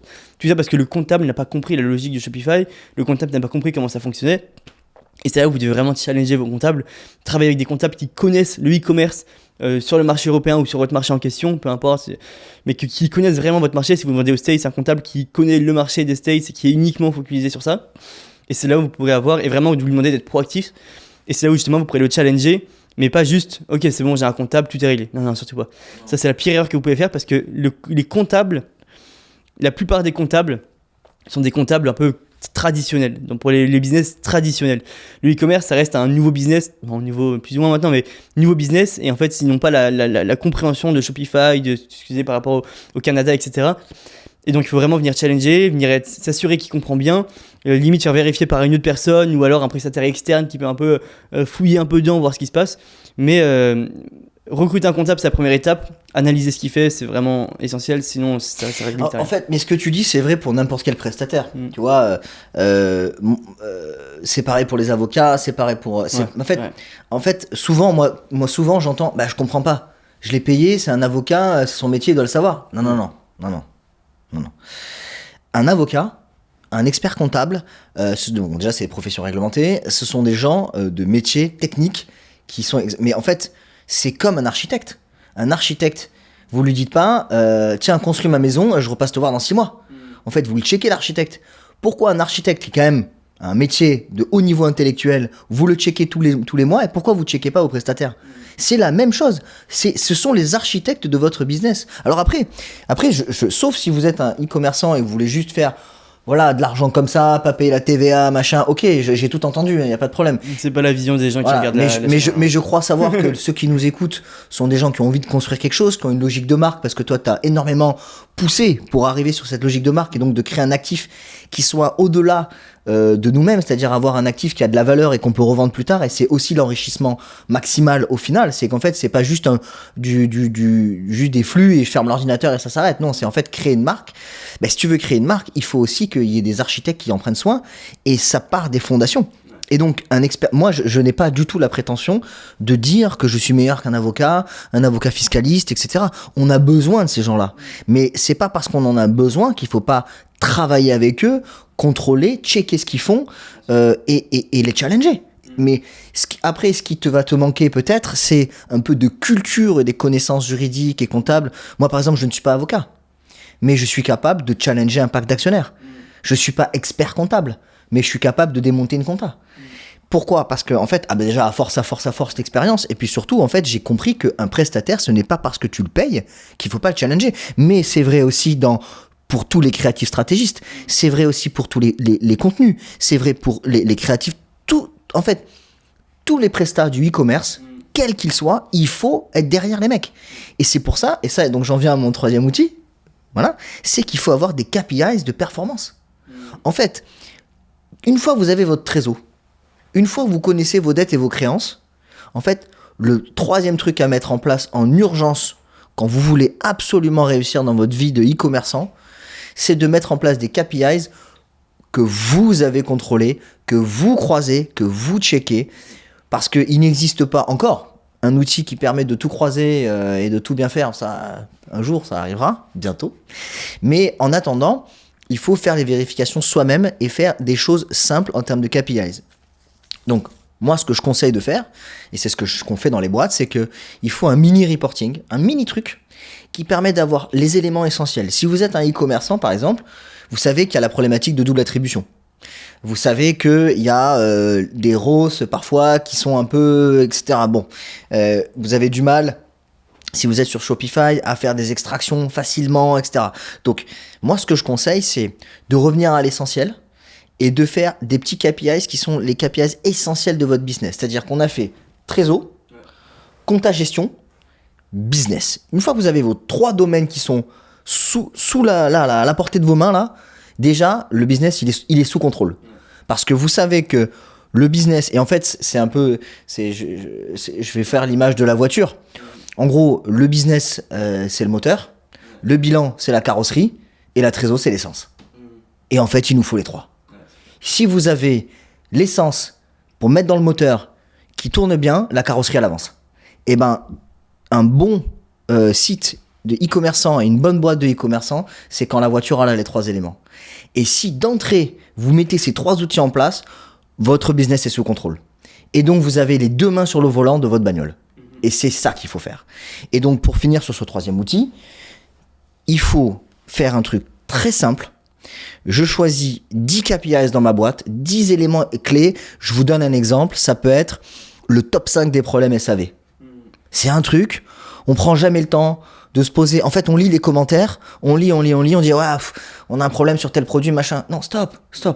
Fais pause, fais un export, regarde toutes les semaines ce qui ressort dans ton top 5. Pourquoi ? Parce que ça va aussi te donner des indications sur ce que tu dois faire dans ta boîte pour l'améliorer et améliorer l'expérience client. Donc, si tu as un top 5 ou si je te donne un exemple, si tu vends je sais pas moi, si tu vends des caleçons, tu vends des caleçons et que dans ton top 5 de retour client au SAV, on te dit on a un problème de taille, agis sur la taille. Fais-le. Voilà, encore une fois, l'action, le réel, plutôt que... Voilà. Donc, voilà, pour conclure sur les outils, avant de parler de restructuration juridique, etc., on en reparlera, bien sûr, le juridique, c'est très important, mais vraiment, le kit de survie, vraiment le premier truc... Que n'importe qui devrait avoir ici. Ouais, pour moi, c'est essentiel, c'est 1, 2, 3, c'est trésor, gestion, business, 3 outils. Et l'outil de cash flow marche aussi si vous n'avez pas votre shop ne tourne pas encore. Parce que si votre shop ne tourne pas encore, vous n'avez juste pas de cash in, mais vous avez du cash out. Parce qu'il y a des ads à payer, etc. Donc c'est encore plus important de mettre en place enfin pas plus important, mais tout aussi important du moins, de mettre en place ce type d'outils au sein de votre business en tant que plus débutant. Parce que vous avez tout simplement, en fait, je tiens X semaines là avec mon cash flow actuel. Donc peut-être qu'en fait c'est bien que j'aille retravailler un peu, avoir une rentrée d'argent de 800, 1200 euros par mois qui me permet en fait de réinjecter dans le business et d'avoir ce cash flow qui tourne et qui est toujours positif, qui te permet finalement de lancer des projets. Parce que le plus dur en tant que débutant, moi là où je vois le plus de personnes échouer, c'est en fait la mauvaise gestion de leur cash disponible à disposition pour aller réussir dans l'e-commerce. Ils vont avoir 2000 euros de base, ils vont se lancer, ils vont rater, ils auront perdu tout leur argent, en fait il n'y a plus de business et du coup ils abandonnent. Alors qu'en fait si tu as cet outil, en fait ça te permet de dire ok là j'ai ça de disponible. Si j'arrive à te faire une petite rentrée d'argent à l'intérim, en fait ça me permet de faire ça. J'ai X budget pour lancer un projet, il faut que j'arrive à me faire en sorte que ça rentre dans mes coûts par projet. Et en fait tu te crées ce premier outil de cash flow. Et vous allez voir que dans le Hate Lab, il y a une toute nouvelle mise à jour de la formation qui va être faite très prochainement. Et en fait on vous explique complètement de A à Z comment ça marche, c'est-à-dire comment ce genre d'outils peut être mis en place pour les débutants comme pour les plus avancés. Mais c'est extrêmement important d'avoir cet outil de cash flow, cette roadmap également qui va vous aider vraiment à stratégiquement, step by step, comment avancer. Et voilà. D'ailleurs pour le Hate Lab, n'hésitez pas, il y a un lien en dessous, de la vidéo. Essayez de rentrer avant que cette nouvelle mise à jour réouvre. Je peux pas communiquer sur tout ce qui va se passer, mais je vous le conseille. Et voilà, en tout cas, c'est super important pour ça. Ouais, et je rebondis sur ce que tu dis, c'est que ce qu'on dit là, c'est vraiment pour les débutants, mais c'est aussi pour ceux qui sont en hyper croissance. Ouais. Parce qu'en fait, quand vous commencez à envoyer du 100 KD, 200 KD, que vous commencez à pulser fort, à un moment donné, si vous ne gérez pas votre cash, vous allez être en hyper croissance, c'est super, mais il y a une raison pour laquelle 90% des boîtes qui sont en défaillance ont moins de 3 ans. Il y a une raison, et la raison, c'est juste qu'en fait, on ne sait pas gérer l'hypercroissance. Et gérer l'hypercroissance, c'est se poser les mêmes questions qu'on vient de voir, avec les 3 mêmes outils, un peu plus élaborés. Mais si j'ai des millions d'euros sur le compte, et que finalement, je prends une décision d'acheter tel produit, parce que je veux lancer la prod d'une nouvelle collection dans mon shop de e-commerce, mais que finalement, j'ai oublié ou j'ai pas vu que j'avais une dette de TVA colossale, et que j'ai l'admin qui tape à la porte, T'es mort. bah tu fais comment? Mais c'est fini. Et c'est exactement ce qui se passe dans les boîtes en défaillance. Je le sais parce que ça a été mon métier pendant tout le début de ma carrière. Et là où c'est super traître, c'est que tu peux faire beaucoup de bénéfices, tu peux faire de l'EBITDA, tu peux faire beaucoup de cash, mais en fait, tu peux quand même te retrouver à faire faillite Mais bien sûr. parce que tu as mal géré ce cash. C'est-à-dire Bien que sûr. il n'y a pas que la marge qui compte. Tu fais 20% de marge, trop bien, je suis safe. Non, pas du tout. Si tu n'arrives pas à gérer comme tu dis, bah tu se caches. Et ben en fait, tu as beau faire 20, 30, 40% de marge, et bah tu peux te retrouver à terre si tu gères mal ton truc. Et je ne parle même pas de ceux qui vont en plus un jour aller vers le monde physique. C'est-à-dire, quand tu es e-commerçant et qu'en fait ton truc cartonne, tu te dis, bon allez, je vais ouvrir un flagship, je vais faire quelque chose. Mais là c'est encore un autre monde. Le monde physique réel, alors là, si t'es pas armé, n'y va pas. Et c'est ça aussi pourquoi j'adore JV, c'est parce que nous on a vraiment cette dimension physique aussi dans l'entreprise. On veut ouvrir des grosses boutiques, bien trucs. sûr. Et JV il a eu déjà pas mal d'expérience par rapport à ça. Oh oui. Donc en fait c'est un milieu qu'il connaît très bien. C'est un profil extrêmement polyvalent et en fait moi je suis rassuré d'évoluer aux côtés d'une personne comme ça. Parce que ça me safe un peu mon mental et je sais que je vais faire pas d'erreur ou alors beaucoup moins d'erreurs en tout cas que si j'avançais tout seul ou alors avec des personnes externes ou alors des trucs comme ça. Tu vois, tout à l'heure, tu disais, en gros, mon génie ne vient que quand je suis dans des phases un peu de, presque dans ton contingent de solitude, etc. Et en fait, ce qui est, je pense, une des clés de notre association, c'est qu'en fait, à mesure du temps, comme tu vas me laisser énormément d'espace de décision, ça va te permettre en fait de te soulager sur en fait tous ces petits problèmes mentaux parce que en fait ton intelligence et ta vision viennent en fait d'une grande capillarité de cellules. En fait, je pense que tu as des connecteurs que les gens n'ont pas et c'est des fils un peu partout. Mais du coup, comme tu as des fils comme ça, bah forcément, tu es plus sensible. Parce qu'en fait, en fait, être sensible, c'est pas négatif, c'est juste que tu as un développement des sens. Donc en fait, tu ressens les choses. Parce que par exemple, tu es quelqu'un qui est beaucoup plus. T'aimes pas la grossièreté, par exemple. Tu vois, t'aimes pas la négativité. Parce que t'es plus atteint plus facilement. Mais parce qu'en fait, ça, c'est l'hypersensibilité. Ouais, mais c'est le génie, en fait. Et en fait, du coup, moins tu vas gérer de problèmes, plus, tu vois, là, on va arriver dans une période où tu vas devoir prendre un peu de temps pour toi pour réfléchir à la stratégie de Mimasi, etc. Moi, je sais que plus j'ai les clés, plus je peux prendre des décisions, plus je peux te laisser tranquille. Et donc, plus, en fait, la boîte va aller beaucoup plus loin parce que tu as ce truc-là. Et donc, je pense qu'une des clés de l'association, c'est ça. C'est aussi la capacité à comprendre de quoi l'autre a besoin pour pouvoir performer. Complètement. Voilà, c'est une petite digression dans les outils, mais Carrément. Voilà pour les outils. On va essayer de vous les pousser un maximum sur la chaîne YouTube. Je pense que vous pourrez déjà vous abonner dès maintenant sur une chaîne qui s'appelle Brain System juste en dessous. Il n'y aura pas encore de contenu tout de suite, mais au moins mettez la cloche, abonnez-vous, comme ça vous serez directement au courant des premières vidéos. Ça va être sympa. Mais voilà, le but c'est vraiment de partager pour partager. Même si on a toujours des choses à vendre par-ci, par-là, que ce soit du software, que ce soit du truc, de la formation, t'en fous. Le but c'est vraiment de partager le plus possible gratuitement. Parce qu'on sait que plus tu donnes, et de toute façon plus tu reçois, et le but c'est de donner un maximum dans la vie sans rien attendre, mais en fait ça te reviendra toujours, et c'est toujours comme ça qu'on a fonctionné dans tout le type de business. Pourquoi le Hacklab ça a si vite explosé? C'est parce qu'on a toujours donné ouvertement, été transparent, donné, jamais essayé de niquer qui que ce soit, et de toute façon la transmission c'est quelque chose d'exceptionnel, hors business, c'est vraiment génial. Bien sûr. Et donc voilà, n'hésitez pas à vous abonner à cette chaîne Brain System, il y aura beaucoup de choses qui vont arriver dessus, sans description, c'est dispo. Juste, je rebondis sur un truc que tu disais, c'est que ce côté donné, etc. Moi, ce que j'aime bien dans notre manière de voir le monde et de partager, c'est que on n'est pas. Moi, je vois beaucoup de mecs. Tu sais, moi, je fais. Tu me connais, j'ai même Instagram, je sais même pas comment poster une story. Bon, t'as compris. Mais je vois beaucoup de mecs sur les réseaux t'expliquer comment faut faire. Te disent ouais, faut faire ça, machin. Attends, en fait, chaque situation est différente. Chaque business est différent. Moi, tu me verras jamais arriver. Là, les outils que je t'ai donnés, c'est vraiment le truc pour survivre. Enfin, vraiment le truc, faut le mettre en place là. Sinon, tu t'es mort. Mais au-delà de ça, je vais jamais me permettre de donner un conseil juridique. Parce qu'en fait, chaque situation est tellement différente. Chaque association est différente. Tu tu vois, nous on a onboardé une boîte dans notre groupe où les garçons, bah, ils connaissaient pas bien le juridique, donc en fait déjà ça fait très peur quand tu connais pas. T'as très peur de te faire avoir par des associés, etc. Et je pense qu'aussi pour ceux qui ont encore un niveau au-dessus, je pense qu'on pourra aussi proposer de l'accompagnement juridique, de lecture juridique, etc. Mais vraiment business, pas avocat, où en fait on va te chiffrer à l'heure, mais vraiment de l'accompagnement de très haut niveau sur des structurations juridiques internationales, etc. qu'on peut aussi offrir aux gens. On est vraiment... Juste attention, ouais.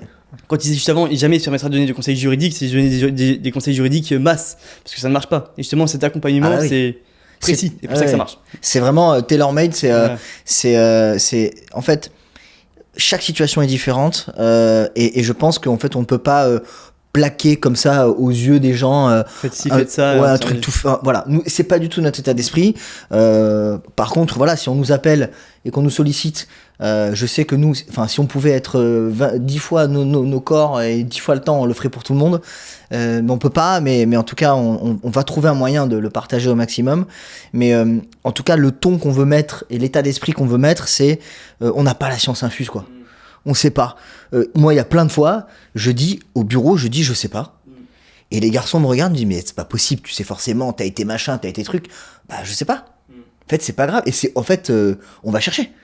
Mais je sais pas. Et en fait, faut pas avoir peur. Et moi, quand on recrute des CEO pour nos boîtes, etc., souvent, je regarde ce truc-là, je me dis, tiens, est-ce que le mec, il est capable de me dire, je sais pas? Parce que ça, c'est l'honnêteté. C'est quand même quelque chose qui se perd dans le business et c'est très important. Donc voilà, c'est juste pour dire qu'on a cette transparence et on se prendra jamais pour des autres. Et je pense que l'un comme l'autre, on est là pour se rappeler à l'autre qu'en fait, on n'est que des êtres humains. Je sais que tu es croyant, moi aussi, et et je pense que comme n'importe quelle religion d'ailleurs, il y a un Dieu et on n'est que des hommes de passage sur terre, donc tranquille quoi, tu vois, on est là pour on fait le max qu'on peut avec nos connaissances et il y a des trucs qu'on sait pas et on n'est pas là pour vendre n'importe quoi. Bon, on a accumulé beaucoup d'expérience quand même, donc il y a quand même on a vécu beaucoup de choses, mais on n'a pas des grandes certitudes, voilà, on n'a pas de dogme, on a des connaissances sûres. Voilà, c'est ça, exactement. Et surtout, on n'a rien à foutre de l'oseille purement. Genre, nous, ce qui nous intéresse, c'est la croissance, c'est l'évolution, c'est tout ça. Et c'est pour ça que je trouve cette association saine aussi, c'est que lui comme moi, on s'en branle de l'oseille. Je pense que vous m'avez pas vu dans une autre tenue que. Ah, ça, c'est mon grand combat, ça. que celle-ci. Soit c'est un t-shirt. T'as fait un effort pour le dîner de Noël, je suis content. T'as mis un petit polo, j'étais ravi. mais voilà, nous, on fait ça pour l'expérience, on fait ça pour l'évolution, pour cette excitation. L'argent, c'est que tu le vois à la fin, enfin, tu le vois tout au long du parcours, mais c'est un truc, c'est la conséquence de ton. C'est un mauvais driver. Mauvais driver. Trouvez-vous vraiment votre pourquoi vous faites ça, votre why. Et moi, je pense que tu le tiens aussi, c'est vraiment aller construire quelque chose de grand, transmettre, essayer de personnellement, intellectuellement aussi, devenir de mieux en mieux, une plus belle personne, plus grande, plus forte, etc. Et avoir des entreprises qui explosent, qui font des multi-milliards. Et c'est trop cool. Tu sais quand est-ce que je crois qu'on réussit ? Je pense que c'est... je peux maintenant, depuis 6 mois, je peux te donner, 4-5 exemples, et tu sais très bien de qui je vais parler. Quand on sort de meeting avec ces gens, les gens, ils sont plus les mêmes. Les mecs, on les reconnaît, ils courent dans les couloirs, les gars. On a vu des gars, on a fait des réunions avec eux, ils étaient là, ils savaient pas trop où ils allaient. Et je pense que c'est aussi ça la clé de notre association, c'est que ce que je t'apporte, je crois, c'est aussi un cadre qui est nécessaire pour les gens qui ont besoin d'avoir, tu vois, une feuille de route, un contrat, un système. Et en fait, on s'est rendu compte que puisque toi, t'étais partout, à un moment donné, tu te retrouvais à être un peu nulle part. Et que les gens, ils avaient besoin de ça, donc ça crée de la frustration, ça crée de l'attente, etc. Et t'avais besoin aussi de quelqu'un pour leur parler et leur dire, attends, on va faire ça, etc. Et ben, les gens sont plus les mêmes. Ouais. En une réunion, ils ont tourné. Et en fait, je pense que notre réussite, elle est là. C'est qu'en fait, en gros, ils viennent pour la vision, ils restent pour la gestion. Carrément, exactement. En fait, c'est le mix parfait de le cadre et l'endroit où on va, les stratégies qu'on applique, qui font qu'une boîte va marcher. C'est pas que la vision, c'est pas que la gestion, c'est le parfait mix entre les deux qui te permet d'avoir une boîte en pleine croissance. Ouais. Mais une boîte en pleine croissance, ça peut facilement se planter. Voilà. Nous, on a une croissance saine. C'est ça. Le but, c'est de grossir. Ça, c'est la gestion et ça, c'est la croissance. Le but, c'est il y a de la croissance, mais la gestion suit, Ouais. et pas que ça fasse ça, et en fait, la gestion fasse ça. Et là, c'est là où en fait, tu plantes. Bah, et en fait, je pense que ça, c'est une des conclusions de ce que j'ai vu dans ma carrière. C'est que, tu vois, quand on était en. C'est marrant quand je repense à ces années de restructuring et je salue mes collègues de chez IT Advisory, qui est encore une fois un cabinet exceptionnel et qui, en fait, depuis, a décuplé en taille. Enfin, c'est plus du tout le même cabinet. Hein. Je crois qu'on était 100 ou 150 quand j'y étais. Maintenant, c'est une taille de promo, tu vois, pour te dire. Il dit, dans les formations, c'était incroyable, hein, mais dans les formations, les slides qui nous mettaient pour nous préparer à aller dans les entreprises en difficulté, la première ligne, la première cause de difficulté, c'était la communication interne. Et on disait, mais et au début, quand t'es jeune analyste et tout, tu dis, mais attends, mais comment ça? Puis je te garantis qu'au bout de 2-3 sociétés, t'as vite compris. Hein. Parce que la communication interne, et on peut se barder d'outils, hein. Slack, tout ce que tu veux. Hein. Mais en fait, la communication interne, c'est le fléau numéro 1 d'une boîte en croissance. Pourquoi ? Parce qu'en fait, si tu communiques pas, en fait, les décisions ne sont pas coordonnées, forcément tu vas manger un mur. C'est aussi pour ça qu'on a pris des bureaux. C'est pour en fait faciliter la communication interne et que les gens entendent les problèmes des autres. Quand t'as notre caméraman qui a un sujet, mais peut-être, on sait pas, mais peut-être qu'en fait c'est un truc qui va concerner peut-être le marketing. Et peut-être que le marketing, en fait, il va dire un truc sur l'influence. Je l'ai vécu la semaine dernière. L'influence, notre boss de l'influence, dit quelque chose à voix haute. Les OP entendent, disent attends, mais de quoi tu parles ? Tu parles de la livraison, je sais pas quoi. L'autre, il dit mais attends, mais la livraison, on l'a pas mis en place. Mais qu'est-ce qui s'est passé, machin ? Dans un Zoom, ce serait jamais arrivé. Ouais. Et c'est là où c'est aussi important d'avoir des entreprises à multi-level.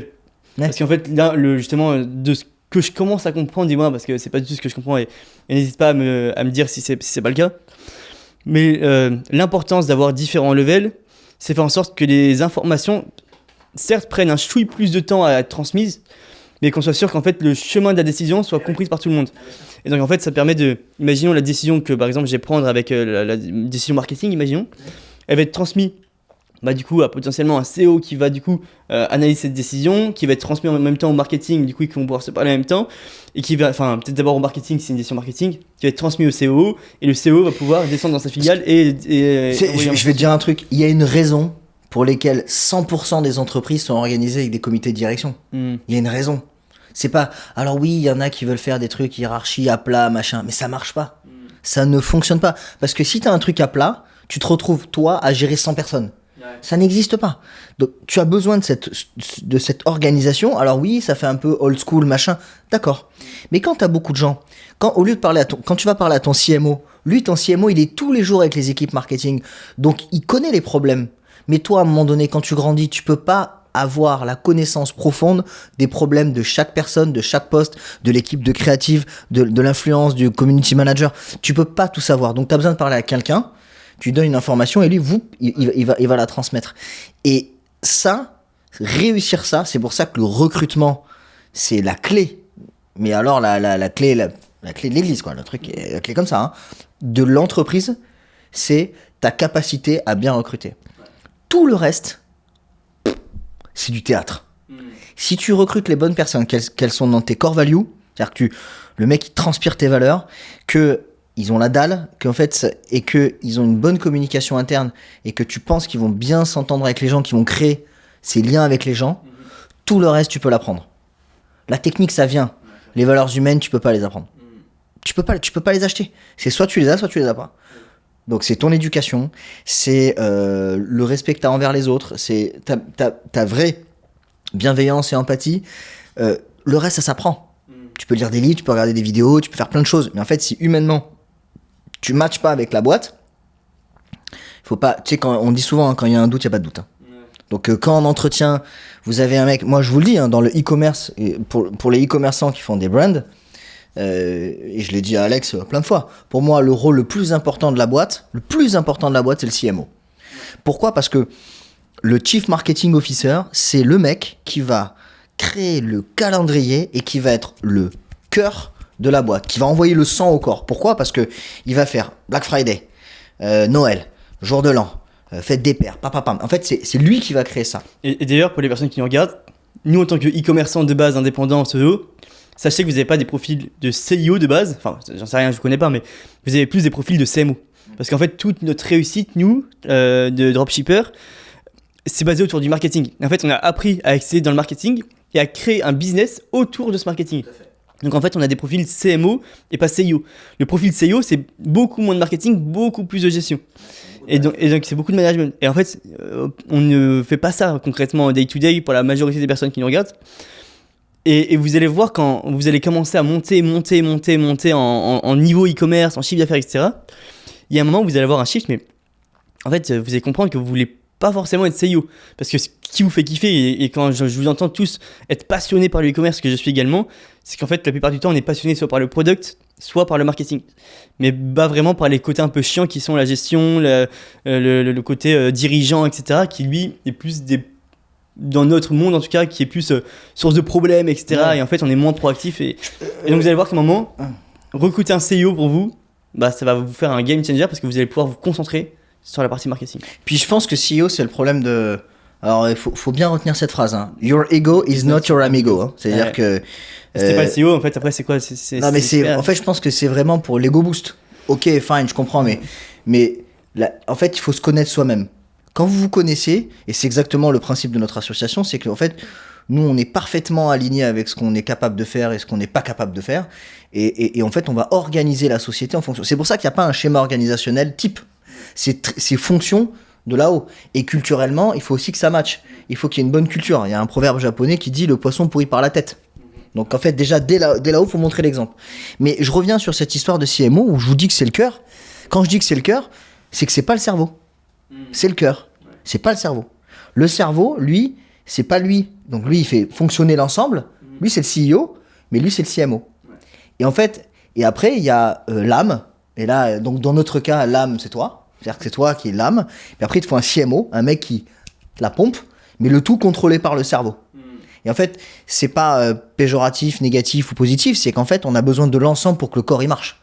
Et c'est ça qu'il faut trouver dans l'équilibre. Je pense notamment à ceux qui nous écoutent, qui sont en train de se construire et qui veulent aller plus loin dans la création de marque et de structuration. Il faut bien comprendre les rôles de chacun et humainement s'assurer que l'ensemble...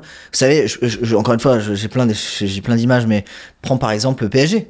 Le PSG, moi je suis pour Marseille. Bleu. Vous avez le droit de m'insulter. S'il vous plaît, ne mettez pas un dislike pour ça. Non mais on coupera. Mais je comprendrai. Au pire, on coupera, c'est pas grave. Non mais bon, c'est comme ça. Je suis du sud, c'est comme ça. J'ai pas rien. Dites-nous pour qui vous êtes au foot.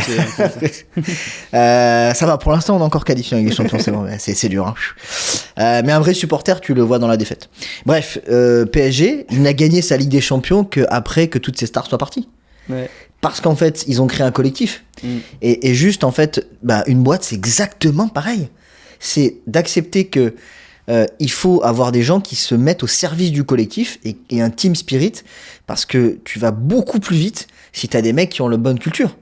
Et c'est exactement ce qui s'est passé avec le PSG. Et si tu regardes, ils ont mis des joueurs qui n'étaient pas des gens qui étaient très bons, et pas ultra famous, mais qui avaient de la bonne culture. Et en fait, je pense que la réussite de mecs dans le e-commerce qui en plus veulent se structurer et aller vers un univers de marque pour créer un actif cessible au bout, c'est de bien s'entourer et de faire très attention à la culture. Carrément. Et justement, pour parler de ça, on va potentiellement débaucher un CMO prochainement pour la marque e-commerce. Ouais. Donc d'ailleurs, on a le call tout à l'heure. C'est vrai qu'on a le call tout à l'heure. Pour que tu le rencontres pour la première fois. Moi, c'est une personne que j'ai rencontrée à Bali, où j'ai beaucoup échangé. C'était l'une justement des 5 personnes dont je parlais au début qui m'ont beaucoup fait comprendre ce monde que je ne connais pas. Et qui m'ont beaucoup impressionné. Donc directement, j'ai pensé à lui, moi, quand on avait besoin de trouver un CMO pour la marque e-commerce principale. Parce que moi, je veux pas être... en fait, mon rôle à moi, ça doit être vraiment de trouver la strat globale et faire un truc vraiment... on va dire vraiment global, et qu'après, le mec du marketing, le CMO, puisse travailler ça, le formuler dans son sens, trouver des bêtes d'idées pour que ça puisse exploser et que ça puisse évoluer. Mais voilà, du coup, on a cette personne qu'on va rencontrer qui va être, on espère, incroyable. Mais du coup, si on travaille ensemble, ça sera super intéressant. C'est aussi d'avoir un profil CMO à ta place pour parler, même à 3, on pourra tous discuter. Ouais, bien sûr. Et voir un peu comment ça se coordine, du coup, les 6 levels, entre guillemets. Donc, les 6 levels, pour ceux qui ne savent pas, c'est on va dire, les têtes de chaque plus gros pôle. 6 levels, il peut y avoir le CFO, le chef des finances, le CMO, chef du marketing, le CIO, le chef exécutif. Et en fait, c'est cette. Oui, parce que le C vient de l'anglais chief, Ouais. Chief Operating, et c'est le C C'est ça. ici. Donc, Et c'est aux le- États-Unis, ils parlent de C-suite. Ouais, C'est la suite exactement. des C, donc voilà, c'est. Et donc ça pourrait être intéressant justement de, abonnez-vous à cette chaîne, c'est ça que je voulais dire, pour que vous voyez un peu ces différents profils très seniors, très expérimentés, avec beaucoup d'années d'expérience, qui sont là justement pour imposer aussi et apporter leur culture, leur vision, leurs trucs. Et voilà, en tout cas c'est super cool. Et d'ailleurs, je rebondis là-dessus parce que si on recrute cette personne-là qui a un profil qui est quasiment quadragénaire et qui a énormément d'expérience, etc., tu vas voir que les attentes sont pas les mêmes. C'est-à-dire qu'en fait, lui, il va vouloir arriver dans un univers ultra cadré, avec un process, avec une vision. Alors, il va vouloir mettre, ça va l'intéresser parce qu'il va avoir, comme le ciment n'est pas frais, il peut encore participer à la pâte qui est en train de se faire, mais c'est quelqu'un qui va refuser la médiocrité, qui va pousser les équipes à aller encore plus loin, être encore plus précis, toujours dans ce phénomène d'anticipation, parce que lui, il va avoir un plan marketing obligatoire avec un budget annuel. Donc, ça va dans le bon sens de la structuration, toujours dans cet aspect d'anticipation au maximum pour justement, en cas de tempête, que le bateau bouge de moins en moins. Carrément, exactement. Et c'est là où c'est intéressant quand vous commencez à faire pas mal d'argent avec votre boutique e-commerce ou votre business, justement d'avoir l'opportunité de travailler avec des profils beaucoup plus seniors. De base, c'est une mission qu'on a pris avec toi. Ouais. Et c'est une mission, cet enculé, il facture. Hein. Ouais. Non, mais voilà, ce que je veux dire, c'est que investissez votre argent au bon endroit plutôt que de vous acheter votre première montre, votre première Ferrari, parce qu'en fait, c'est cool, j'ai fait un peu d'argent. Essayez de vous servir de cet argent. On ne sait pas si cet argent reviendra ou reviendra pas un jour, parce que le business, c'est des hauts, c'est des bas. Alors profitez de cet argent pour au moins apprendre, vous entourer de bonnes personnes, et c'est de faire en sorte que cette machine que vous avez durement construite après toutes ces années puisse aller de plus en plus haut, de plus en plus loin. Et ça, c'est avec, pour moi, un mix, c'est très important, de profil senior et de profil très frais. Parce qu'un profil senior, bon, à l'exception de JV, parce que JV, c'est un gros bosseur, c'est un malade de ça, mais C'est une maladie. un profil senior, bon, déjà, il y a plus d'ego, forcément. Le profil senior aura plus d'ego, parce qu'en fait, il a des attentes, il a déjà vécu des choses, et forcément, il a toute sa première vie. Mais va avoir une vision et une connaissance de ce monde-là qui est bien plus importante. Donc, en fait, l'ego va être compensé par la connaissance de ce domaine et la force de travail. Justement, parfois, et comme il y a un très senior peut se dire qu'il va travailler un peu moins et plus déléguer aux équipes, etc. Mais du coup, ces seniors qui sont très dans la connaissance, dans le macro, etc. Et après, des profils beaucoup plus frais, beaucoup plus déter, qui ont peut-être moins d'expérience, mais qui en fait vont facilement pouvoir être transmises. Comme on a chez nous d'ailleurs. Comme on a chez nous, exactement. On a vraiment un mix de seniors et de alors, c'est pas du tout la bonne image de faire ça et ça. C'est plus ça et ça. Vraiment, parce que je mets tout le monde au même niveau. Et juste, quand je fais ça, c'est plus par rapport au niveau de l'âge. Voilà, de l'âge, de l'année. Mais c'est vraiment deux profils, en fait, qui se complètent parfaitement. Parce que s'il y a que des seniors dans une boîte, en fait, ta boîte, elle bouge pas. Parce que du coup, ça sera toujours essayer de trouver la bonne délégation. Ils vont ouvrir le bureau, on dit, elles sont où les équipes tout le monde est là. C'est ça. Alors qu'en fait, la parfaite, le parfait balancement entre seniors et équipe opérationnelle ultra détaillée, ultra fraîche, qui ont vraiment la dalle et qui ont vraiment envie de construire quelque chose, et justement se rapprocher de ces profils seniors pour apprendre, pour construire, pour développer même leurs capacités personnelles, etc. C'est le profil parfait d'une boîte. Ouais, c'est l'équation. En fait, l'équation, si on a les moyens et qu'on a bien géré notre cash et notre business, etc., c'est vrai qu'avoir une équation équilibrée. Je reviens encore à l'analogie sur le foot, hein, pardon pour ceux qui n'aiment pas le foot, mais si vous regardez bien les équipes qui sont très bien construites, il y a souvent des mecs d'expérience, des vieux briscards, des gars qui savent, qui ont vécu, qui sont en défense derrière. C'est des gars qui, ils sont durs au corps, ils savent. Un Marquinhos. Mais c'est ça, des gars qui, des laborieux, bon. Et des bosseurs, mais voilà. Et puis après, il y a les jeunes devant, qui courent à 8000, qui ont pas de rate, et en fait, je pense qu'il faut cet équilibre-là. Et en fait, c'est comme dans une entreprise, c'est pareil. Il faut un peu des deux. Parce que déjà, ça amène je trouvais, par exemple, dans les recrutements qu'on avait fait, on a recruté une chinoise qui a quasiment 40 ans et qui en fait a amené, qui a apaisé tout ça. Parce qu'en fait, avoir une femme, déjà, ça calme. Parce que déjà, les garçons, ils font déjà, on fait attention, déjà, donc c'est bien, parce que voilà. Et une femme de 40 ans, ça ça calme tout le monde. Parce qu'en fait, elle sait très bien se conduire en entreprise. Elle a pas un mot plus haut que l'autre, etc. Alors que si t'as que des jeunes, bon, ben, ça peut partir tout de suite en pop-pop-ouais, machin. Bon, ok. Mais là, avoir cet équilibre, déjà, alors, ça ne flingue pas l'ambiance, mais ça met un voile de sérieux sur ce truc fun. Et donc, ça fait cet équilibre comme ça qui est hyper intéressant. Exactement. Et les profils seniors ont plus d'attentes. C'est-à-dire que si ton manager, en fait, c'est un très jeune, en fait, ça dépend de tous les profils, mais il y aura toujours moins d'attentes envers la personne qui doit manager, parce qu'il y a déjà moins d'expérience, il y a moins de pression, etc. Alors qu'un profil beaucoup plus senior, qui a pour moi plus grandi à l'ancienne, on va dire, parce que bon, il y a une grosse différence générationnelle entre les deux générations. De dingue. Et je sais.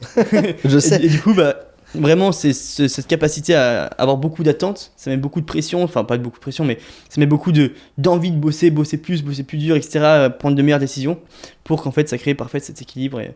Mais c'est génial, c'est comme ça qu'il faut monter une boîte, je pense. Bon, il y a toujours des contre-exemples de partout, chacun a sa façon, mais nous c'est là où on se trouve le mieux actuellement, et on va continuer de le développer dans ce sens-là, je pense. Et on va voir comment ça donne, et après, si faut pivoter, on pivotera. Tu vois. Et je pense, moi, j'ai une femme qui a évolué dans beaucoup de milieux des startups, etc. Et de la tech, beaucoup. Et en fait, il y a des fois où ça prend des tournures trop politiques. C'est-à-dire vraiment, faut shiner. Bon, ok, en fait, à un moment donné, faut travailler, quoi. Tu vois, je pense que la valeur 1, c'est culture, et après, il y a travail. Et après... ça, c'est un truc qui traverse toutes les générations. C'est en fait, soit t'as envie, soit t'as pas envie. Donc moi, je conseille aux gens de recruter des gens qui ont faim. Et après, il y a plein de méthodes pour motiver les gens.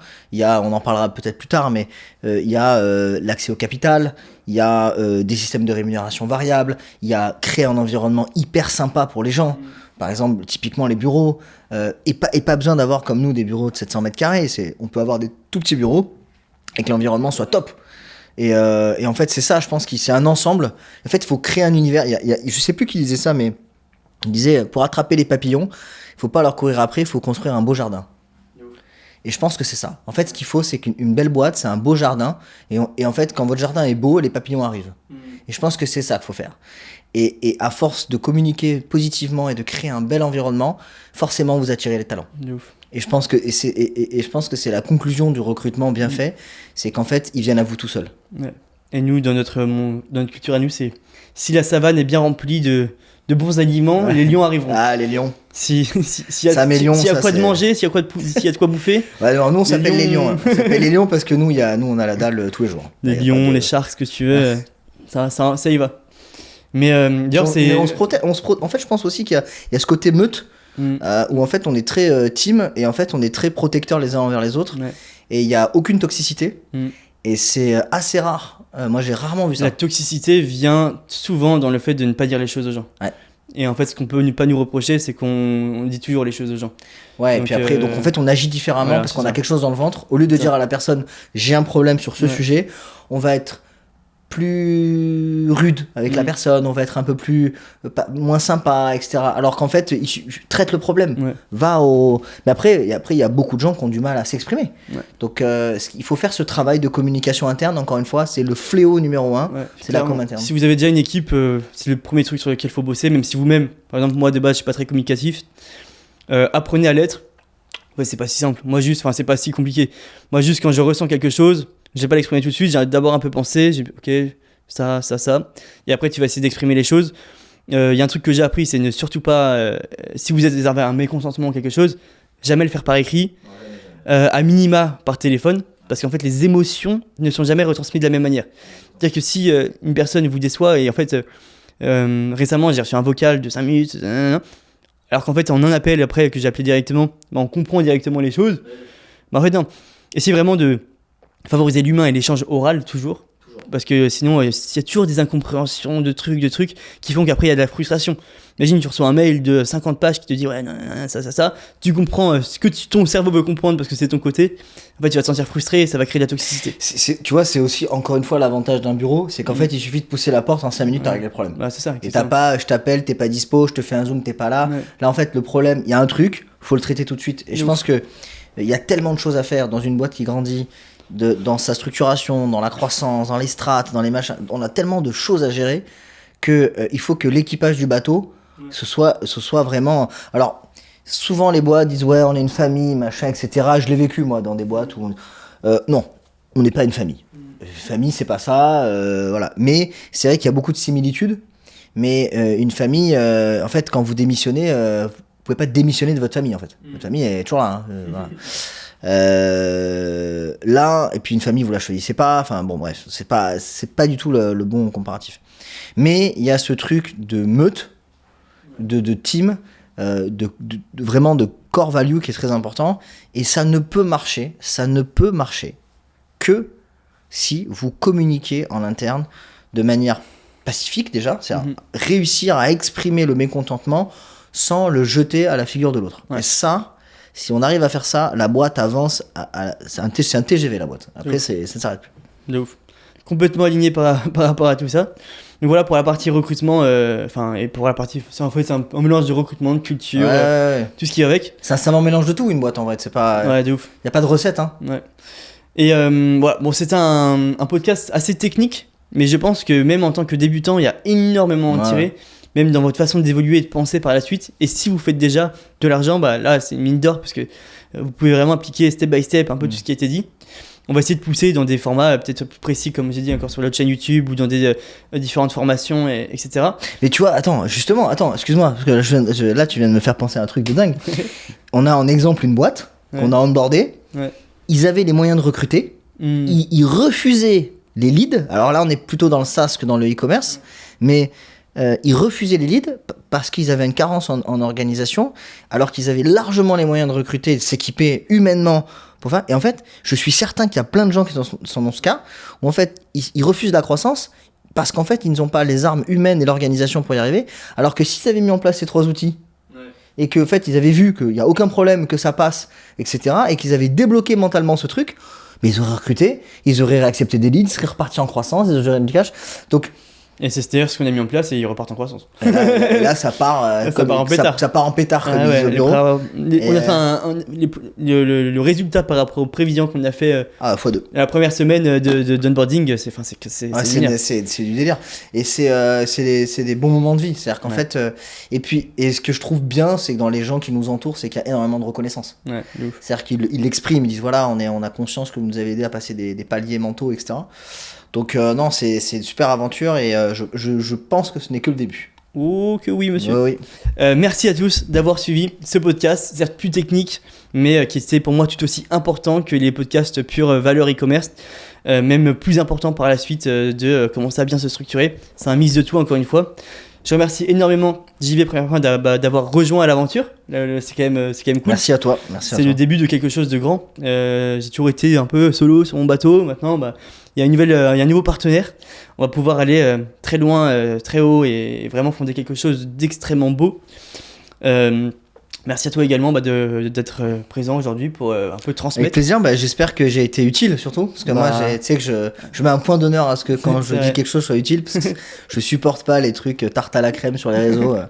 C'est soit si je suis pas utile, il faut le dire et j'arrête de parler quoi. De base JV, il déteste les vendeurs de formation qui font des structures sponsorisées pour... Je déteste ça. Donc voilà, c'est pour ça qu'il me déteste aussi. Je rigole. Non, mais c'est pour ça qu'il faut que ça aide les gens quoi. C'est ça, le but c'est que vraiment d'aider au maximum. Mais voilà, j'espère que ça vous aura intéressé. N'hésitez pas à mettre en commentaire si ce genre de format vous intéresse, si les trucs plus poussés vous intéressent, si ce genre de profil également vous intéresse. On est dans l'honnêteté brutale encore une fois, donc n'hésitez pas à transmettre. Il faut, c'est important. Moi je trouve que c'est absolument super. Et les peu de fois où tu es intervenu déjà sur la chaîne YouTube, on a déjà eu des super retours par rapport à cette exposition. C'est bien, vraiment cool. Des très bons retours. Les gens apprécient beaucoup ce que tu racontes, donc je suis persuadé de ce qu'il y aura en commentaire.